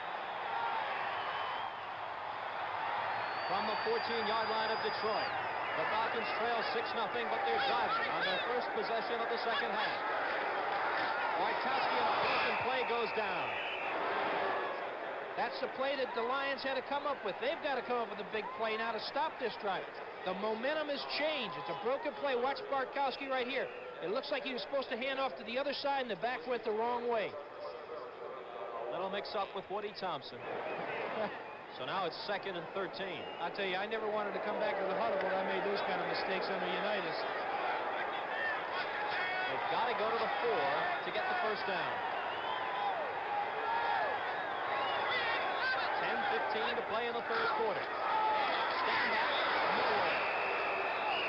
Great effort by the Detroit Lions, making that defense come alive. That momentum has changed, and what Detroit has to do is change it back. We got a little excitement in the ball game again here. Walking along the sidelines for Atlanta, number 1, Freddie Steinfurt. He'll be warming that left leg up, because if the Falcons cannot convert on this 3rd and 13, they'll bring him in to try a field goal. He's 1 for 1. He's not bad. He kicked a 24-yarder for their only points last week in a loss to San Francisco. The yards are tough to get when you get down this close. But he needs 13. Good protection to the end zone, broken up. Reggie Pinckney, 42, in on the coverage against Wallace Francis. It's great. He's mad because he didn't intercept. That's right. Bartkowski setting up right here. He looks to the right and comes back to the left side. Lays that ball to the outside, and defensive back right there makes a great play. They were both up for it. Could have had the interception. Now we got to see what Steinforth can do here. He's got to put it in there. It's a left-handed kicker. James is used to laying that ball down for a right-handed kicker. Right-footed, right-handed. That's real close. Whatever. Whatever's right. John James, the punter, places it down at the 25. A 35-yard attempt by Steinfort will be off to the side and no good. That was a knuckleball right there. He missed that thing. And the cheers quickly turned to boos at Fulton County Stadium. Exit Fred Steinfort, and that goose egg remains on the Atlanta side of the scoreboard. The Lions lead it 6-0.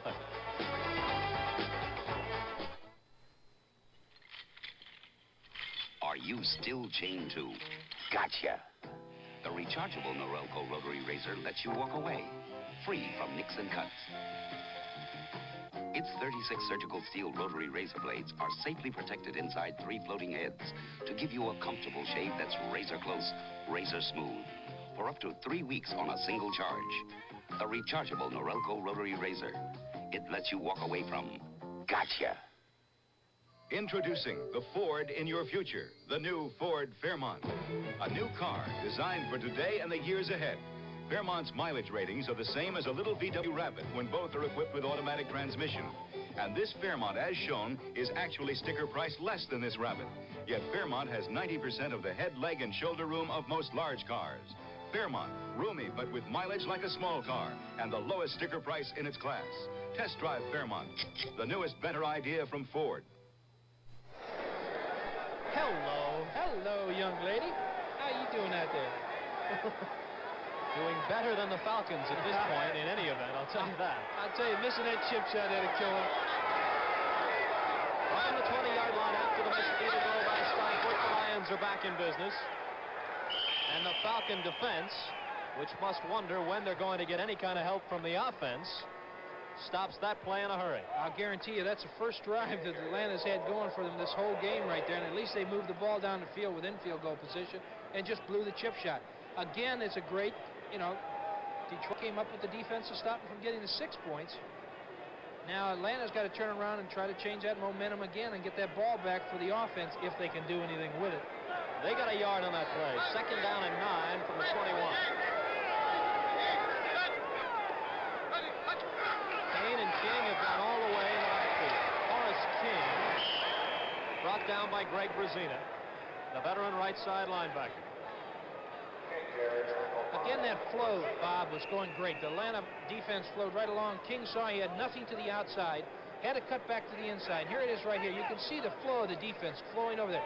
There's nothing out there to that side. Cut back against the grain. And this is where you have an opportunity where you're back to break that arm tackle and get a big gainer out of it. Excellent look at good lateral movement by Brazina there, too. I'll tell you, these guys are mobile and faster. 3rd down, 6. Landry wants to put it in the air with time, but incomplete. A penalty marker is down. Ray Jarvis may have been interfered with by Rick Bias. I don't think there's any question about it. He came up over the top of it, tried to knock it down, but he hit him before the ball got there. Gentlemanly gesture by Jarvis, helping Bias to his feet. Here he is setting up right now. Landry setting up at a drop back pass. 3rd down, long yardage situation. Plenty of time. Brazina had the blitz on. The ball is thrown out, and you can see he's hit before he got the ball there. It's a good call by the officials. The flag is thrown. That little yellow thing out there.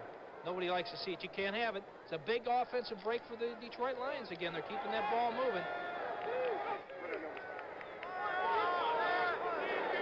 1st and 10 now from the 36. 7:58 remaining in quarter number 3. Quick drop and throw. Complete to J.D. Hill, and he scampers out of bounds. That's a timing play right there. The receiver and the quarterback work on that in practice all week, Bob. They get that timing down. That's what they call a short out. It's anything where between, 5 to 7 yards. J.D. Hill's old club, Buffalo, has added a field goal. They trail Baltimore now 24-10. I'll tell you, there are some pretty ladies in Atlanta. Oh, I think there are anyway. You hadn't noticed that until I pointed it out. Where were you looking? I've been looking down there with you. Running out of an eye this time. The Lions face 2nd and 3. King, the first man through. He'll be short of the 1st down. Atlanta's doing a lot of jumping around there, faking the blitz, and maybe Landry has is checking off on some of these plays. Here's San Francisco, New Orleans game. New Orleans jumps out in front in the first quarter, 7-0. The 49ers have won 3 in a row after a bad start. Los Angeles, which leads the Falcons by a game in the Western Division of the NFC, in front of Green Bay 7-0 on a 2-yard run by Larry McCutcheon. Green Bay has its problems, but I'll tell you one thing, they've got a great guy up there as a coach. All they need is a little bit more talent. They need 2 from a tight set. Rick Kane with the first down and more.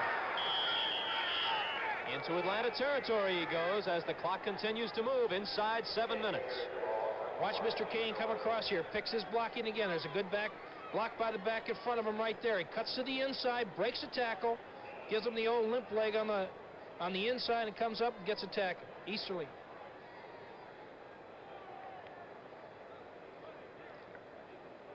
Later today, Minnesota plays at Cincinnati. The Vikings are 5-3. If the Lions win today, they'll be 5-4, and the Bengals certainly are capable of knocking the Vikings off. They sure are. That would put the Lions into a first-place tie in the NFC Central if that's the way it goes. Well, that's what they're hoping for today, and I can't blame them one bit. All right. Ralph Ortega was right on top of that play. He fouled that right down the line of the scrimmage. You can watch Ortega on this. Watch him come straight across. You can see him come in the corner of the pitcher on the right side, coming right down. There he is, right through the middle, right there. Boom. Ralph Ortega's father was a member of Batista's cabinet in Cuba before Fidel Castro came to power, and young Mr. Ortega and his family fled, and he came to the United States at age 5. I told you we had some interesting people around here. Between that and our Samoan chief, we got some real ones. Play action fake, and a long throw by Landry, and Sanders could not hang on. And we may have an interference call. We sure do. I don't know whether they purposely try and make Sanders' life difficult or what, but almost every ball he catches or tries to catch seems to be an almost impossible play. You can see Brazina coming here on the rush, and Landry just gets that ball out. Now they call a little interference right there before they throw the flag down. That gives them the first down. That's another great offensive play, no matter whether you catch it or not. That was Ray Brown, whom they said came up with the illegal play. And part of the crowd in Atlanta, and obviously they're not happy about that. Joe Theismann found Frank Grant from 40 yards up to tie the Philadelphia-Washington game early in the third quarter at 7-7. Rick Kane's second man through. Kane is inside the 20. I really like the way this little boy picks his, not little by no means, but he's a young back, and he's really picking his holes great. He saw it break it to the outside, the hole opened up, and we do have an injured player on the field right now. It's Ray Easterling. Watch Kane here. He breaks to the outside. There's the hole right there. You can see it open up. It's a great camera shot from the end zone here. You know, everybody always says to me, what is the best seat in the house? And being a football player, I really like to sit in the end zone and watch what happens as the play develops and the defense comes. So, and as they tend to Ray Easterling, the Lions maintain that 6-0 lead. Where's Daddy? He's outside. What's he doing? He's with some people checking the air in their tires. How come? Because if you don't have the right amount of air in your tires, it isn't safe. But what does Daddy have to do it? Because he's a good rich dealer. When he's done with the tires, is he going to check the air on the blimp? Tires you can trust. B.F. Goodrich. The other guys.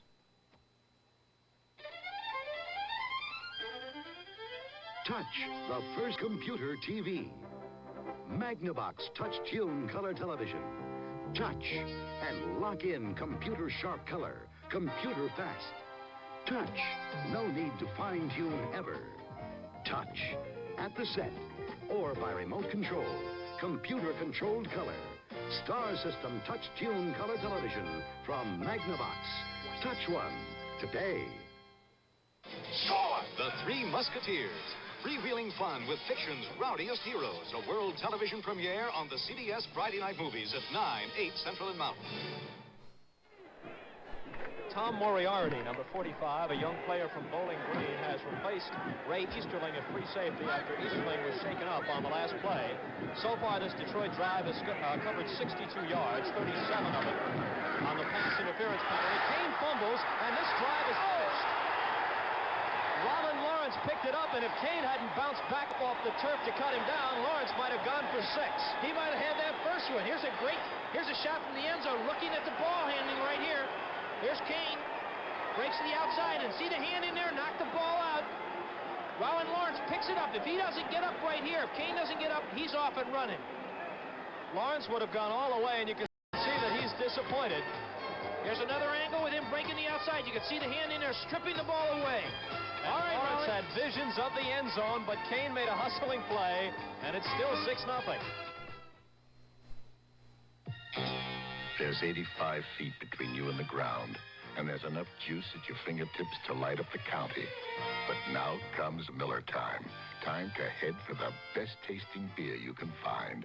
America's quality beer, Miller High Life. When it's time to relax, Miller stands clear.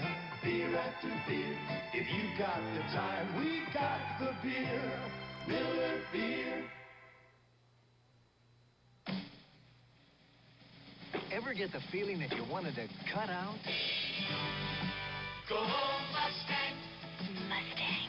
Let a Mustang take you away. This is a great time to go Mustang because this year Mustang 2 is base sticker price less than last year. Mustang. The 78 Ford Mustang 2 Gia. What are you waiting for? Go Mustang. So cut out.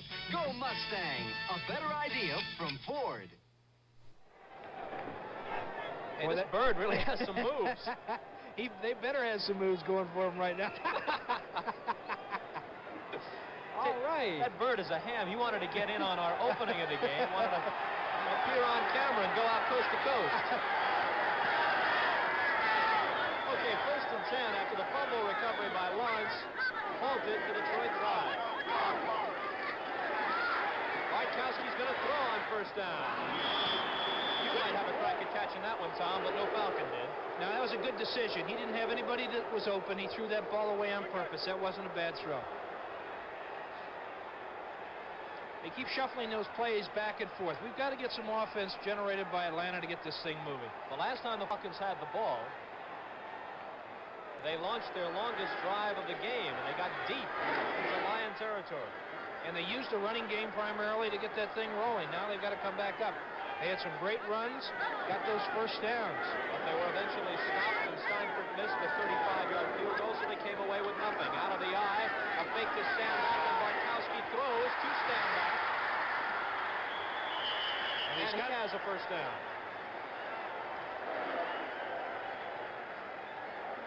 Here again with Bartkowski setting up right here. It's a fake play action pass. The back's going out, delayed over the middle. He stopped there, picked it up. And this is just good running by Standback. He gets that 1st down. He puts his head down and gets it. You know, Lehman Bennett was telling us before the game that because Bartkowski has not gone to the backs in the past, the linebackers weren't even paying any attention to that and playing off very loosely. And there's an example of how to take advantage of that. That whole area was wide open for Standback. Exactly. And there's Woody Thompson. Again, here's Woody Thompson. They're running to that strong side. They've got the 2 big men over there, Mr. Warren Bryan and Thielman. They're blowing them out. There's a good block by Standback right there. And this kid just keeps his legs driving and keeps it going. When you're 6'1" and about 230 pounds, you can break a few tackles. I would say so. This puts him in a great position. 2nd and short yardage. They can come up with a play-action play and really go for the bomb here, or they can be conservative and get the 1st down. Well, if it was your old quarterback, Johnny Unitas, they might have tried that, but this time they keep it conservative and let Thompson get the 1st down. You know, that was John's favorite play right there, was on a 2nd down, short yardage situation. We'd come up with some razzle-dazzle kind of thing.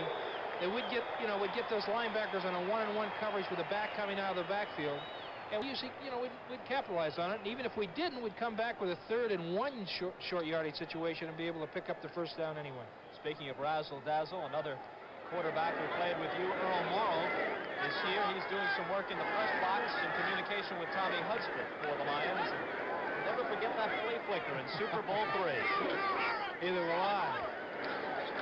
Jimmy Orr is still open from here to Tampa. Ooh, almost another interception. Charlie Weaver had a hand on it. Thrown into a crowd there. You know, talking about Earl Morrow, here's a guy who had one of the all-time greatest careers. You know, he still has that crew cut of his, and he's probably one of the nicest guys in football that I've ever had the association of playing with. You know, he was bounced around the league. He found a home in Baltimore there, led us to a couple division championships and a Super Bowl. And then he went down to Miami and filled in more than adequately when Shula was rebuilding the Miami Dolphins, and just retired this past year and is now being used as a consultant. Cleo Miller's 5-yard run early in the third quarter brings Cleveland a little closer. They trail Pittsburgh 28-10. Second down and 10. And Woody Thompson. Woody Thompson almost broke that one. He had a hole there for a minute, but the Detroit Lions closed it up pretty quickly. They're running to that right side. They like Bryant. They like Thielman. These two guys, in talking to the coaches, they feel that Bryant has the capabilities of being the superstar as far as they go. He's a rookie, and the other rookie, Thielman, is a much more consistent ball player. He doesn't grade out as high, but, you know, he doesn't ever let down. He's just consistent. He fires out. He's got a good pass protection. And now what they've got to do is build up that other side of the offensive line. 2:20 to play in the third quarter. 3rd and 7 from the Lions 47.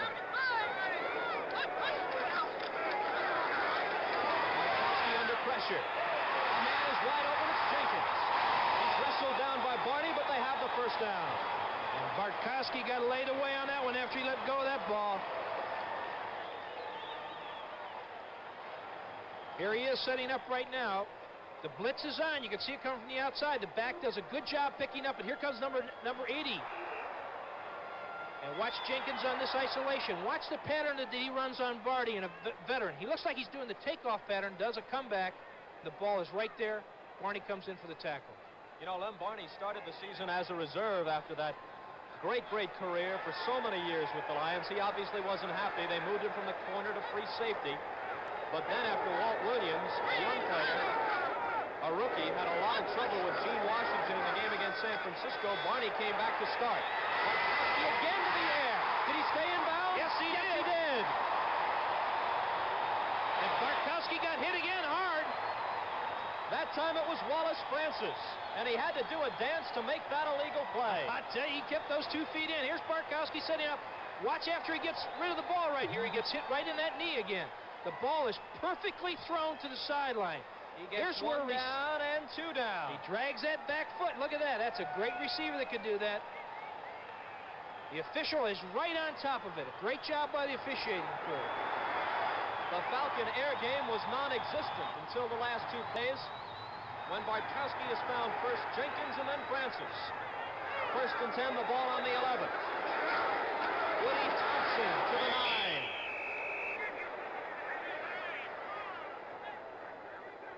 Clock is moving. We have a minute to play in the third quarter. I'll say one thing, this game is going quick. And once again, you're going to have to think back to early in the first quarter and the missed extra point by the Lions. The way this game is going, that could be the biggest play of the entire afternoon. It sure can. Actually, Mickelmeyer did not miss the extra point. He never got a chance to try it. Danielson could not hang on to the snap.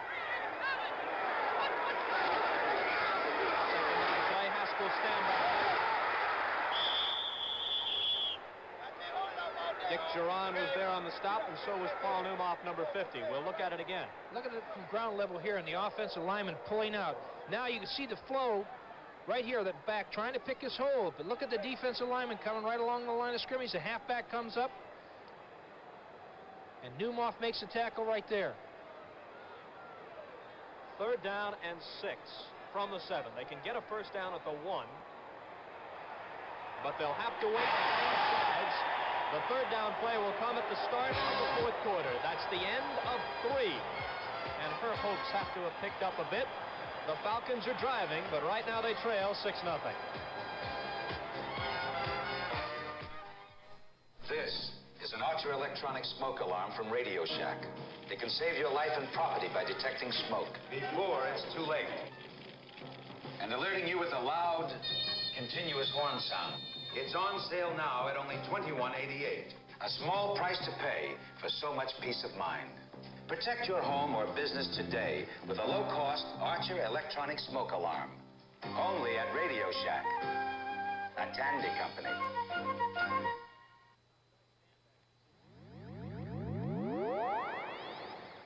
Zoltan, look, the rocket reactor. Cut! Okay, Claire, how did a New York Life T-shirt get into this scene? I just signed up with them to reach my goal of financial security. Security in show business? Through life insurance. They're the winners, darling. For your basic financial security, sign up with the winning team, New York Life. Space Lady, have your agent give me a call. We'll return to Atlanta's Fulton County Stadium after this word from your local station. You know, the thing that's really great about this third quarter was a possession time. Atlanta had 10 minutes, which is a total reversal, Bob. 10 minutes and 38 seconds to Detroit's 4 minutes and 22 seconds. Obviously, that was a very brief word from the local stations, and we're back. Live and ready to go. Big first play of the fourth quarter, and they need 6 yards for a first down, 7 for a touchdown, and they'll get nothing. That's a big defensive play that Detroit needed. Jim Mitchell, number 83, the 8-year veteran from Virginia State, came barreling through, and not only do they fail to get the first down or touchdown, but it pushes them back into more difficult field goal position. Bartkowski could see the blitz, and he figures he better roll to the outside, but Mitchell is right there, makes the tackle, puts him back in there, and Atlanta's got to come up with the field goal right now. You know, we could have a tie ball game if they kicked this field goal, or would have had one. Speaking of field goals, Carson Long has kicked 2 for the Buffalo Bills, and now they trail 24-13 against Baltimore in the third quarter. And before they even get the snap off, penalty markers fly here.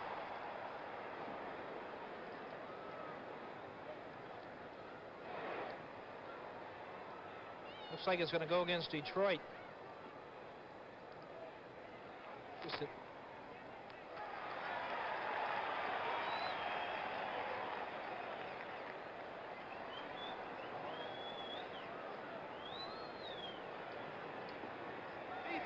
Encroachment. Herb Orvis apparently was the guy who jumped across the line too soon. There's John James. He will spot the ball at about the 22, making it a 32-yard attempt for Steinford, who missed from 35 a short time ago. This one looks like it's right. All right. The Falcons are on the scoreboard. It took them a while, but they got there. 14 minutes and 30 seconds to play in the ball game. The Lions lead 6-3, and now we'll return to Fulton County Stadium after this word from your local station. All right. He's as wild as a Brahma bull. Charles Bronson in the television premiere of From Noon Till 3, Wednesday night on CBS.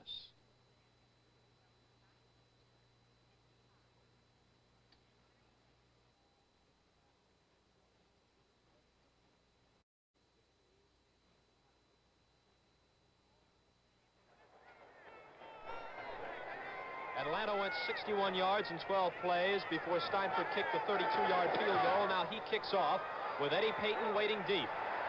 Payton plays it off and then boots it. Fortunately, disaster is averted as he falls on top of it. I'll tell you one thing, that was close enough. I know Detroit was sweating that when that ball bounces around like that. You can't find a handle on it sometime. We've got ourselves a ball game in Atlanta. Bob Costas along with Tom Matty. The Lions lead it 6-3. Well, Bob, we got at least a little bit of excitement in it, and we got a score coming in here with the Los Angeles game. They lead Green Bay 14-0 in the second quarter. Pat Hayden to his tight end, Terry Nelson, a 6-yard scoring strike. And our Rhodes Scholar is back in there grumbling away.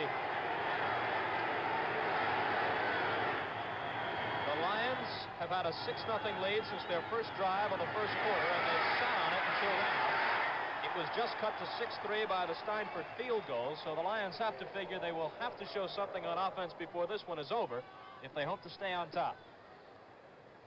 Again, you're seeing that great lateral pursuit by the Lions right here. Right now, if Detroit really wants to keep in it, and here we're seeing it again right now. Watch this lateral pursuit. Watch Humphrey coming straight down the line of scrimmage.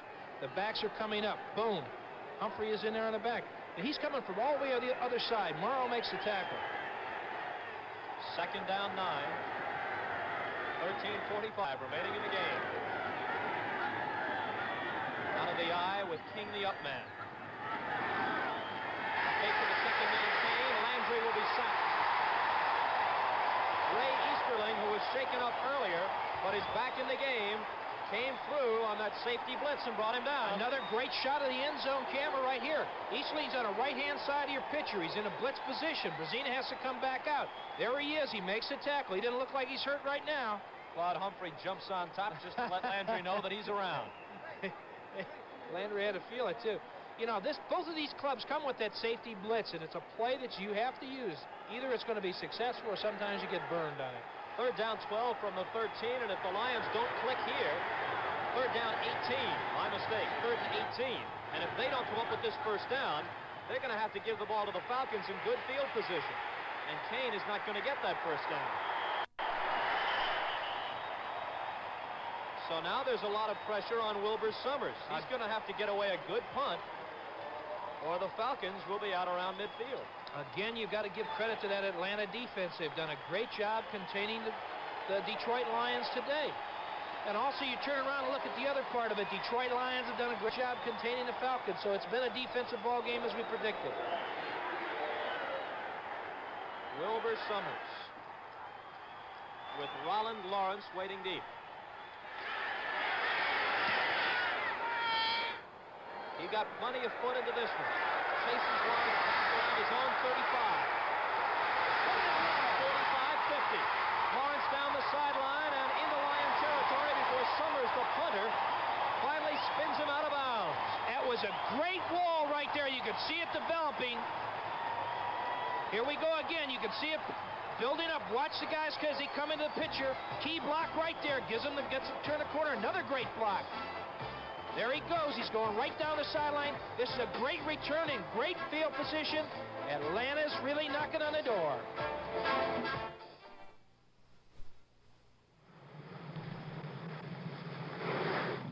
Sit tight, Pop. I'll pump myself. Let me tell you something, gang. Any gas will get you where you want to go. But it ought to be in there cleaning your carburetor, too. Now, you want to make sure you're getting the job done, use new STP gas treatment. You just pump in a can with every tank load of gas, and it goes to work. Ford faster. Go, Juice! Go! Rent a Ford from Herc, a superstar in rent-a-car. Ride. Imprisoned by a mad scientist, Logan and Rem have to save Jessica from being brainwashed and losing her mind on Logan's Run, Monday at 8, 7 Central and Mountain Time. And we've enjoyed the hospitality at Atlanta's Fulton County Stadium, where the Falcons are generating some excitement now. The punt by Summers carried 45 yards, but Lawrence ran it back 29. The pitch to Thompson. Woody Thompson brought down by Dick Geron. They got around that corner, got some yardage for him. It's about, picked up 4 yards on the play. Big game in Miami. New England with a record of 5-3 against the Dolphins, who are 6-2 in the AFC East. And in the fourth quarter, John Smith has just kicked a 35-yard field goal. That one, like this one, is a defensive battle. It's 7-3 Dolphins.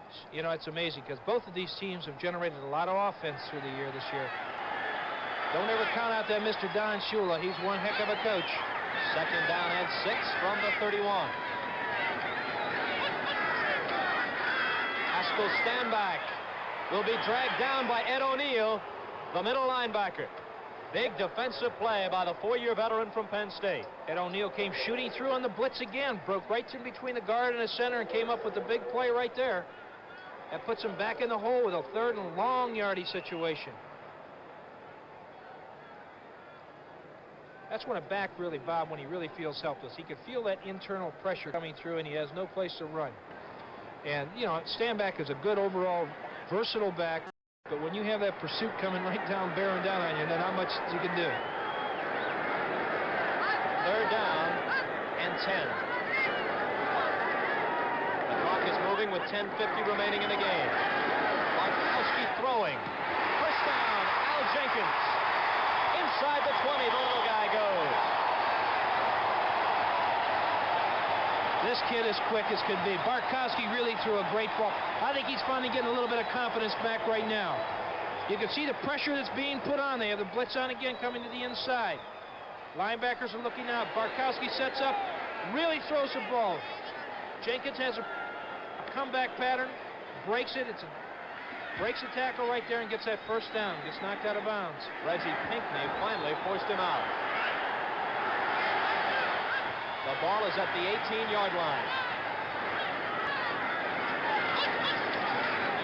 Woody Thompson, the big guy, down to the 15.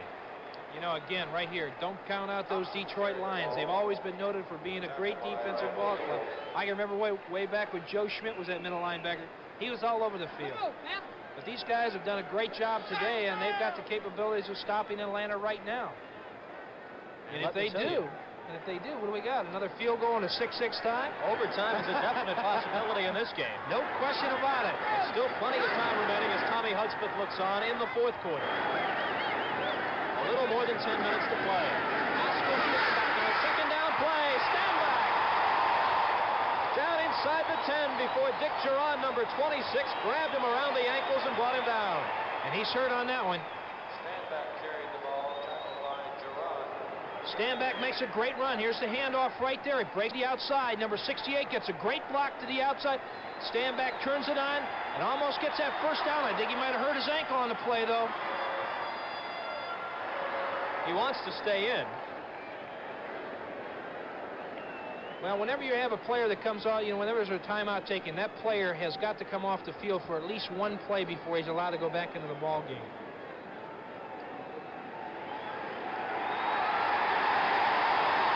They measured and they find that Atlanta has the first down. That's great running by Stanback.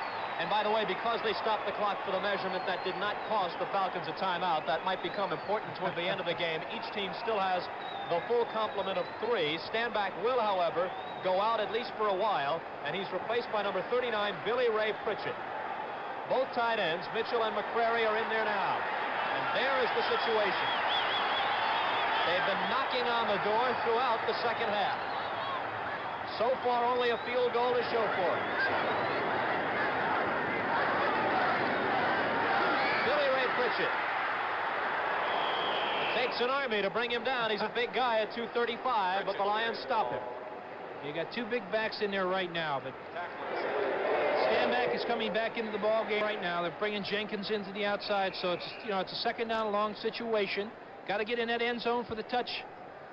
Can't have another first down, so Detroit has got to come up with a big defensive play and push him back out there again. These guys are fun. This is a great ball game, great defensive ball game.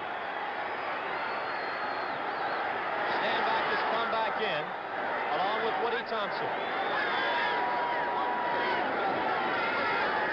Markowski will try and throw for it. He's got time. He's picked off in the end zone by Reggie Pinckney.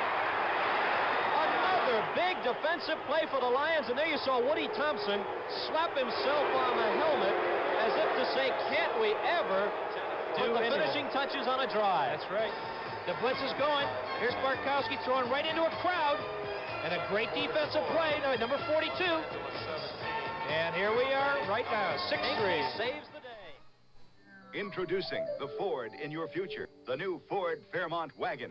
A new wagon designed for today and the years ahead.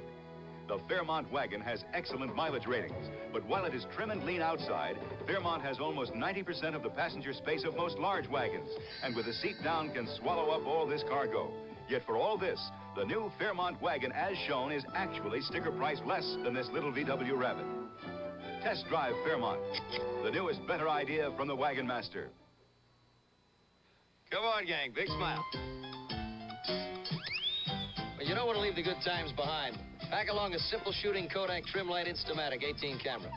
Fits right in your pocket, and it takes big, beautiful pictures just like this. Show them, Sean. Don't leave the good times behind. Save them with a Kodak Trimlight 18 camera. It makes a great gift in an outfit that says, "Open me first," to save Christmas in pictures. For a game with a score of only 6-3, there's been a lot of action here today, Tom. There sure has. This crowd is enthusiastic enough to get excited about it, too, I'll tell you. 1st and 10 from the 11. Rick Kane. All that Detroit wants to do right now, Bob, is to get a couple first downs, run that clock down. They've got only less than 3 minutes right now to go in the ball game. You're reading the time of day, which is 3:09. Oh, my goodness. We've got 8.5 to play. We got a lot of game left. I'm looking at the regular time, 3:09. You got a plane to catch or what? No, I've got lots of time. 6:14. Pinckney made the key interception in the end zone, but he may have made a mistake in trying to run it out. Yeah, he did. Puts him in a defensive hole right here. Atlanta's got to dig in. Detroit's got to get a first down. Let's see what happens. 2nd and 7 from the 14. Pitch back to Kane.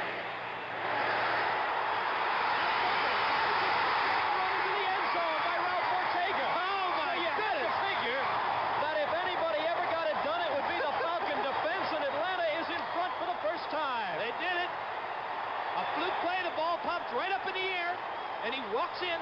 Here it is right here. The pitch out is right there. Watch for A. Brown, number 34, to make a hit. Comes in, the ball pops right up. All right, look at it running in there. There is a big man that's awful happy right now. Here's the end zone shot again of it. Watch Brown up and Kane. Brown comes in. That's a great defensive tackle right there. The ball pops up. Ortega picks it right up on the run and doesn't slow down one stride and gets in there for 6 points. That's Kane's second fumble of the day. The first one was almost brought back for a touchdown, and this one was by Ortega. Steinfurt's point after. Atlanta leads this football game 10-6. And again, that missed extra point is important because now a field goal does the Lions no good. They need a touchdown to go ahead.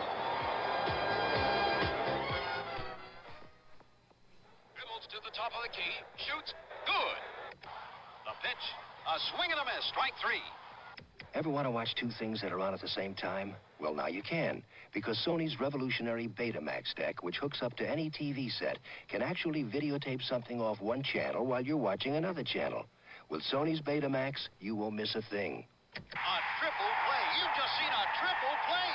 No, I didn't. You don't see those very often.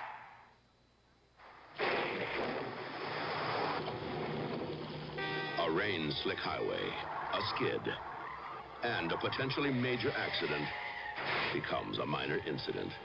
Thanks to a crash barrier with a shatterproof plastic nose cone.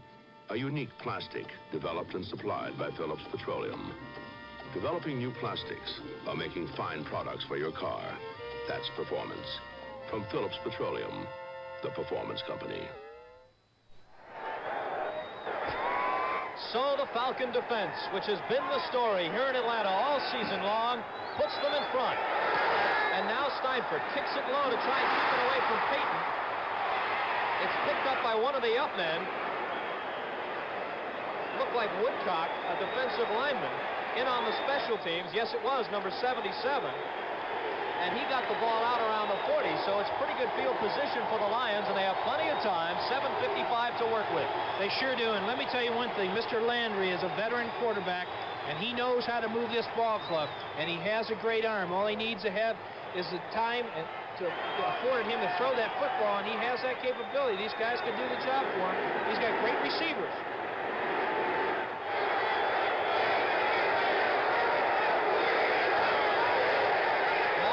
Has come into the game now for the first time. He's number 44. And the pass by Landry looked like it was deflected at the line of scrimmage right there.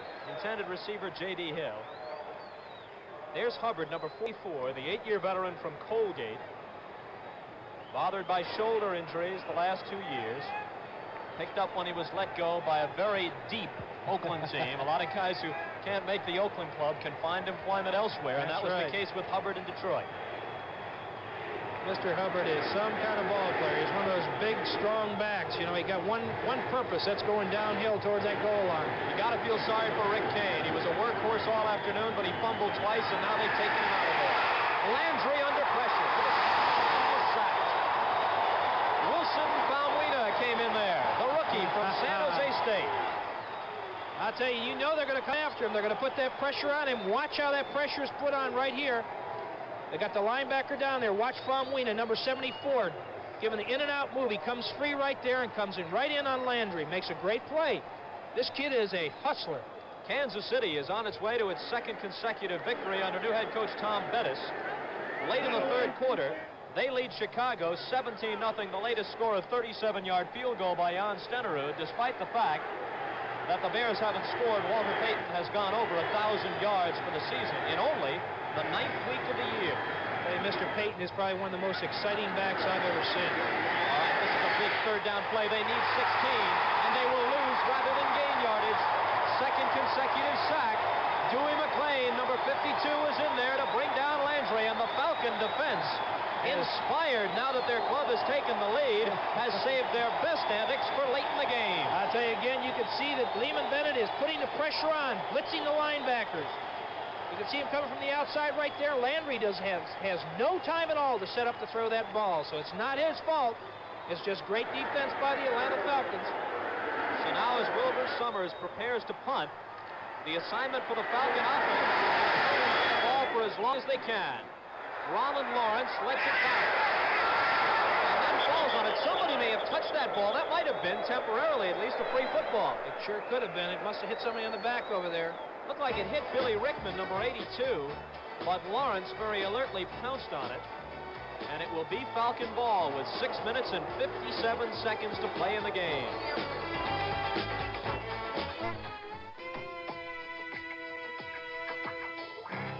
This year, when you step out on the town, don't just drive. Take off in a 1978 Thunderbird with its distinctive look and size, its Thunderbird quality and comfort. And it comes at a down-to-earth price of $58.08 with automatic transmission, power steering, power brakes, V8 and more. Flight test the 1978 Thunderbird. When America needs a better idea, Ford puts it on wheels. From Maine to California, you sit atop a rig with 13 forward speeds and 300 horses. And when the run is over, that's when Miller time begins. Time to stretch out and head for the best tasting beer you can find. America's quality beer, Miller High Life. If you've got the time, you've got the time. We've got the beer, Miller Beer. That's how much time stands between the Atlanta Falcons and their 5th victory of the year. It's 1st and 10 at the 41-yard line. A change of footballs before we begin this offensive series. And Tom, even if the Falcons don't hang on to the ball for any length of time, with a punter like John James beginning out at their own 40 with the ball, you know that when the Lions get it back, they're not going to have very good field position. That's right. He's got the capability of dropping it down in there where they're going to put him back in the hole, so that when Landry does come back in, he's going to have a long way to go. Ed O'Neill stopped Woody Thompson. The clock is moving. 6:40 remaining in the game. The Lions scored the first time they had the ball, a long first quarter march. They missed the extra point, and that has been it for today. That 6-0 lead stood up for a long time. Fred Steinfurt kicked a 32-yard field goal in the first minute of the fourth quarter, and then Ralph Ortega ran in a fumble recovery later. The Falcons have a 10-6 lead. They also have a first down on that pass from Bartkowski to Stanback. That play right there, Bob, is, to me, the most effective play in football. Watch Bartkowski. You see Stanback coming out of the backfield right there. It's a one-on-one situation. He beats that linebacker, hooks up in that dead spot, and the ball was perfectly thrown by Bartkowski, gives him that field position, gives him the first down. You know, they have the capability of breaking one of those for long yardage.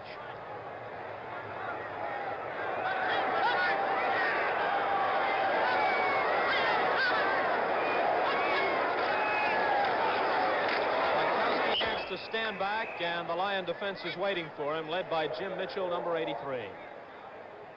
You know, at least Bartkowski isn't being that conservative, just trying to ground out. He's trying to get that first down. He's coming up with this passing situation. He threw it out there, dropped it to his back. I don't think he should go for the long bomb by no means. Let's bite it off in bits and pieces, and he can do the job. Now, it is so important that Detroit comes up with that big play, as Atlanta has done in his fourth quarter, to get the ball back so they can get some offense generated themselves. The clock rolls on. 5:08 to play. 2nd down and 10.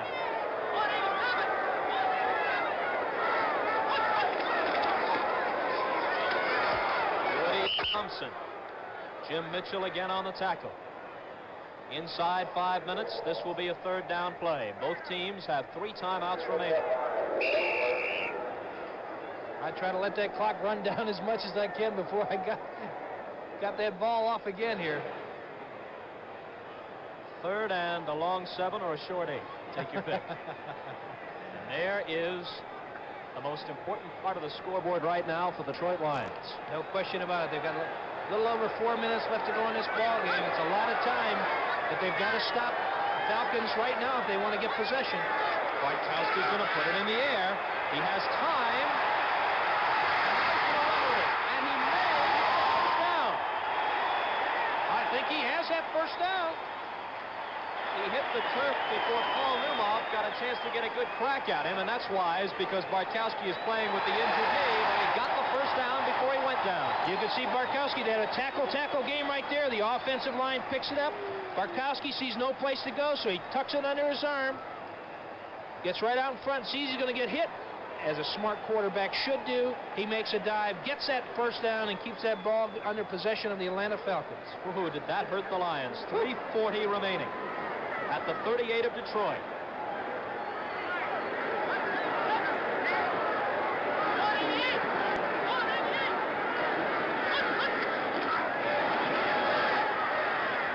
Woody Thompson picking up a few yards and, more importantly, killing many seconds as the clock rolls on. They keep ticking away. They knock off about 30 seconds every time they're in that huddle.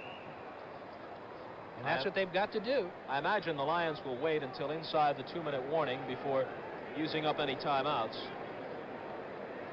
They got to stop that clock sometime, and I think they, we've got 3 minutes left to go right now on the clock, so we're down at 2:55. They may get another play off here or 2 plays before that 2-minute warning, then they'll start using that 2-minute clock. 2nd and 7. Stand back. Maybe 1, if that much. And another big third down play.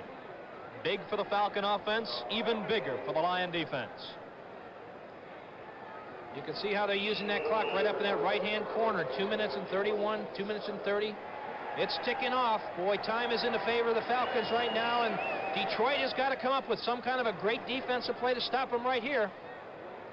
They have to get off a play before the 2-minute warning because the 30-second clock, which indicates how much time they have to snap the ball, is running a couple of seconds ahead of the game clock with regard to getting down toward 2 minutes. So that will help Detroit if they can stop this play. And they do. Oh, now he is brought down on a big play by John Woodcock. But again, here comes that one guy that we have a whole lot of. Watch the pressure that's being put on Bartkowski as he rolls out. Just a great defensive play. Woodcock comes straight through, clean shot on him. Supposed to be a dump out pass, that tight end going right down the line of scrimmage. But he makes the play, comes up with that big defensive play, and there's a 2-minute warning. Well, at least with regard to saving those timeouts, things have worked out very well for the Lions. The 2-minute warning stops the clock here, and they still have the full complement of 3 timeouts remaining. The Sports Spectacular coming up this Saturday on CBS. WBA Light Heavyweight Boxing Championship. Victor Galindez versus Eddie Gregory. A lot of good boxing these days on CBS. We'll also have the Turf Classic, 1.5 miles on turf for 3-year-olds and up. And also the continuation of the world's strongest men competition. Those guys are something. I was watching, and I mean, they are big. I'd like to make up a defensive line out of those guys. Well, one of the competitors is an offensive lineman, Bob Young of the St. Louis Cardinals. He's a big horse, I'll tell you that. That will be this coming Saturday at 4:30 Eastern Time on CBS. We got another score here right now. Ron Jaworski just ran in one for 3 yards to put Philadelphia ahead of Washington 14-7 in the 4th quarter. Still plenty of time left in the 4th quarter of that game, though. 13:44. All right, here's a man who has been very vital all season long to the Falcons' success, John James, and you know he is aiming for that coffin corner. Eddie Payton is standing back at the 10-yard line. Think they'll try and block it or set up a return? Send everybody in there. James was knocked down, and that is the big play of the game. That did it. Running into the kicker. Eddie Payton's return won't make any difference unless he fumbled the ball, which he did, but apparently the Lions still have it. You knew they had to come with the pass rush, and here they come. James gets the ball away, and here comes a guy late on. And a little play acting. He didn't hit him very hard, but that's what the job is. You can't touch that kicker at any time. They got the first down, and Atlanta keeps possession of that ball. Luther Blue, the rookie wide receiver, number 89, you might have seen him, run into John James. And Mr. James, with the little gray stuff on top of his hair right there, is smiling very happily right now. That's a bad... That's first down.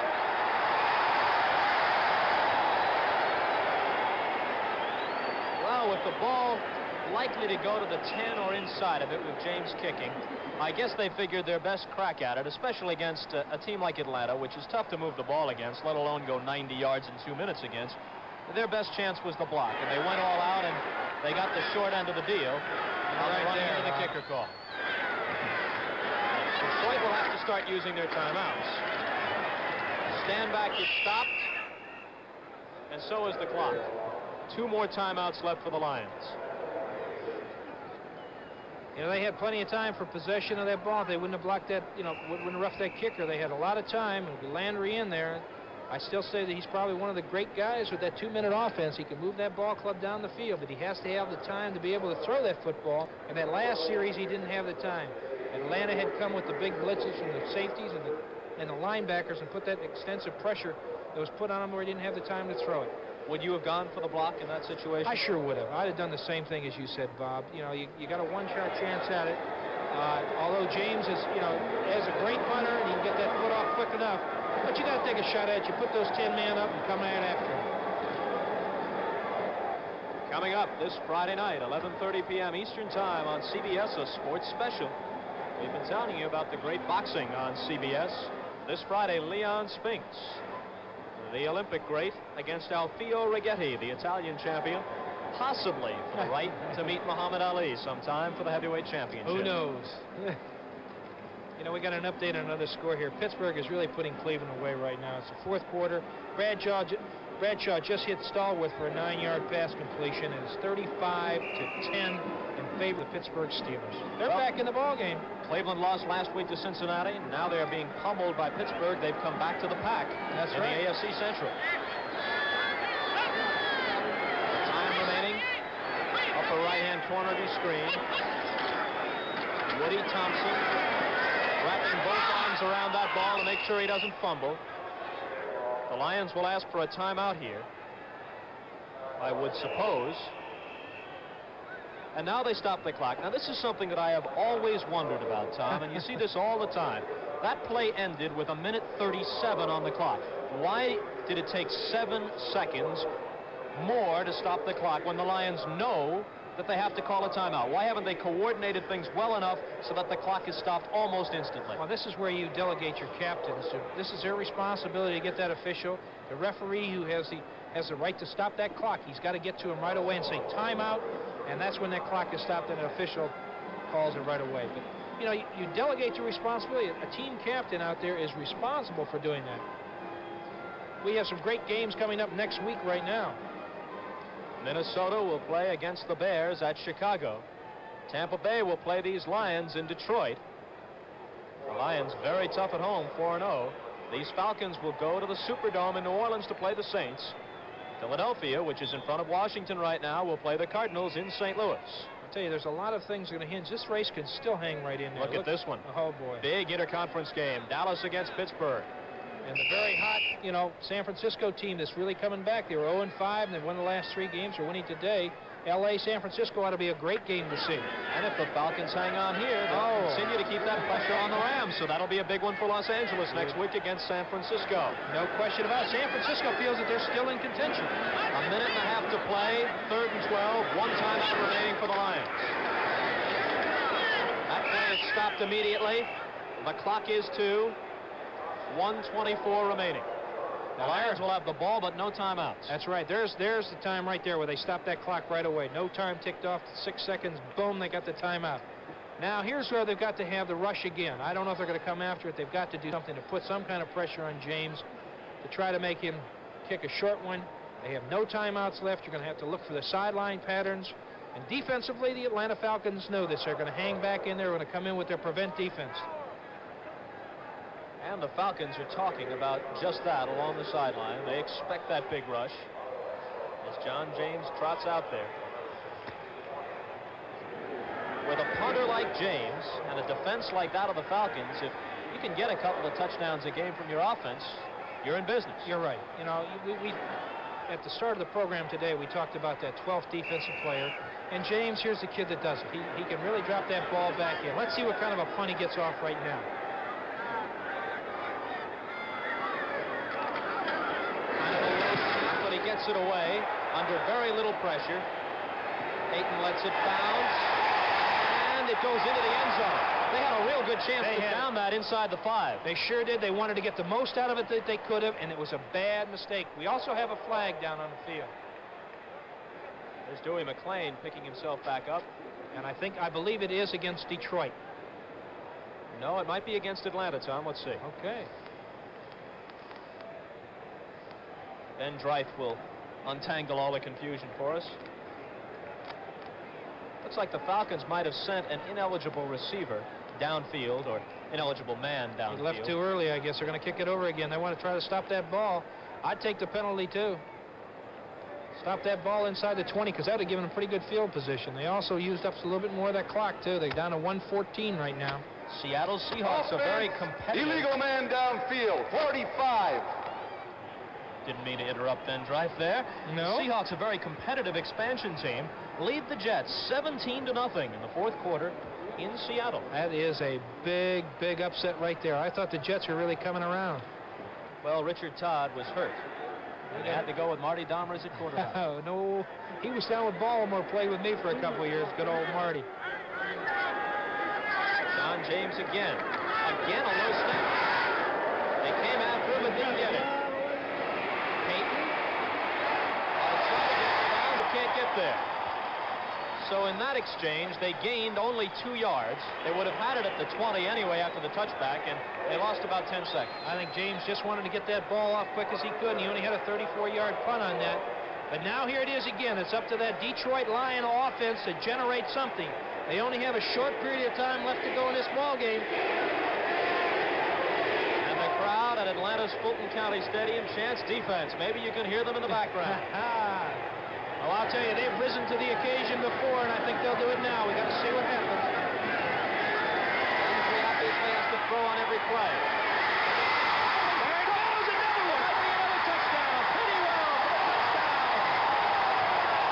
Robert Pennywell, the second-year man from Grambling, puts the icing on the cake. Oh, my goodness.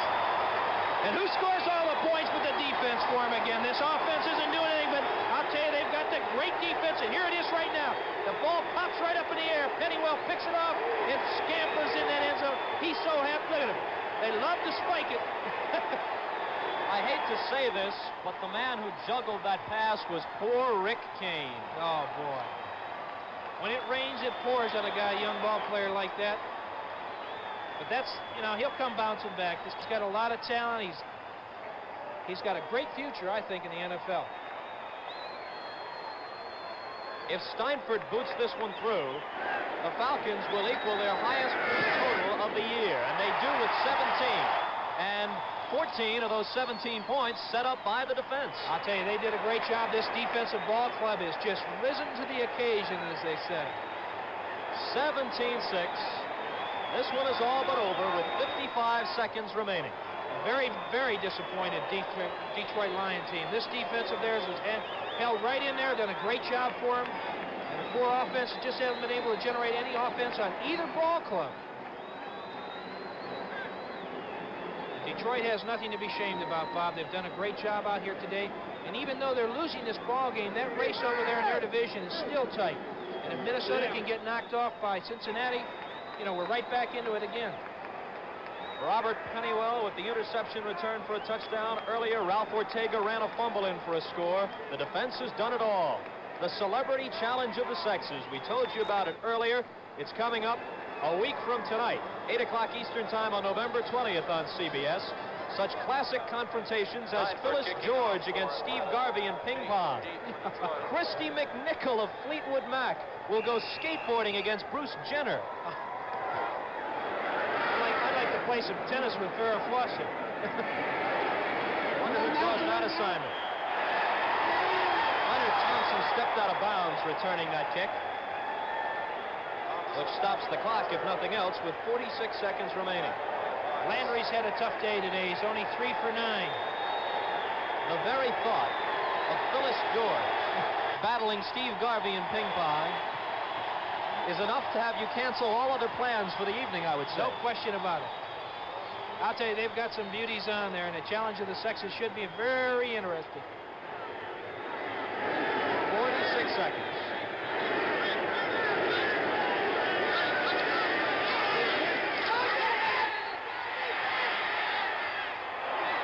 Landry throwing under pressure complete to his tight end, David Hill. Stopped by Ray Brown, the strong safety.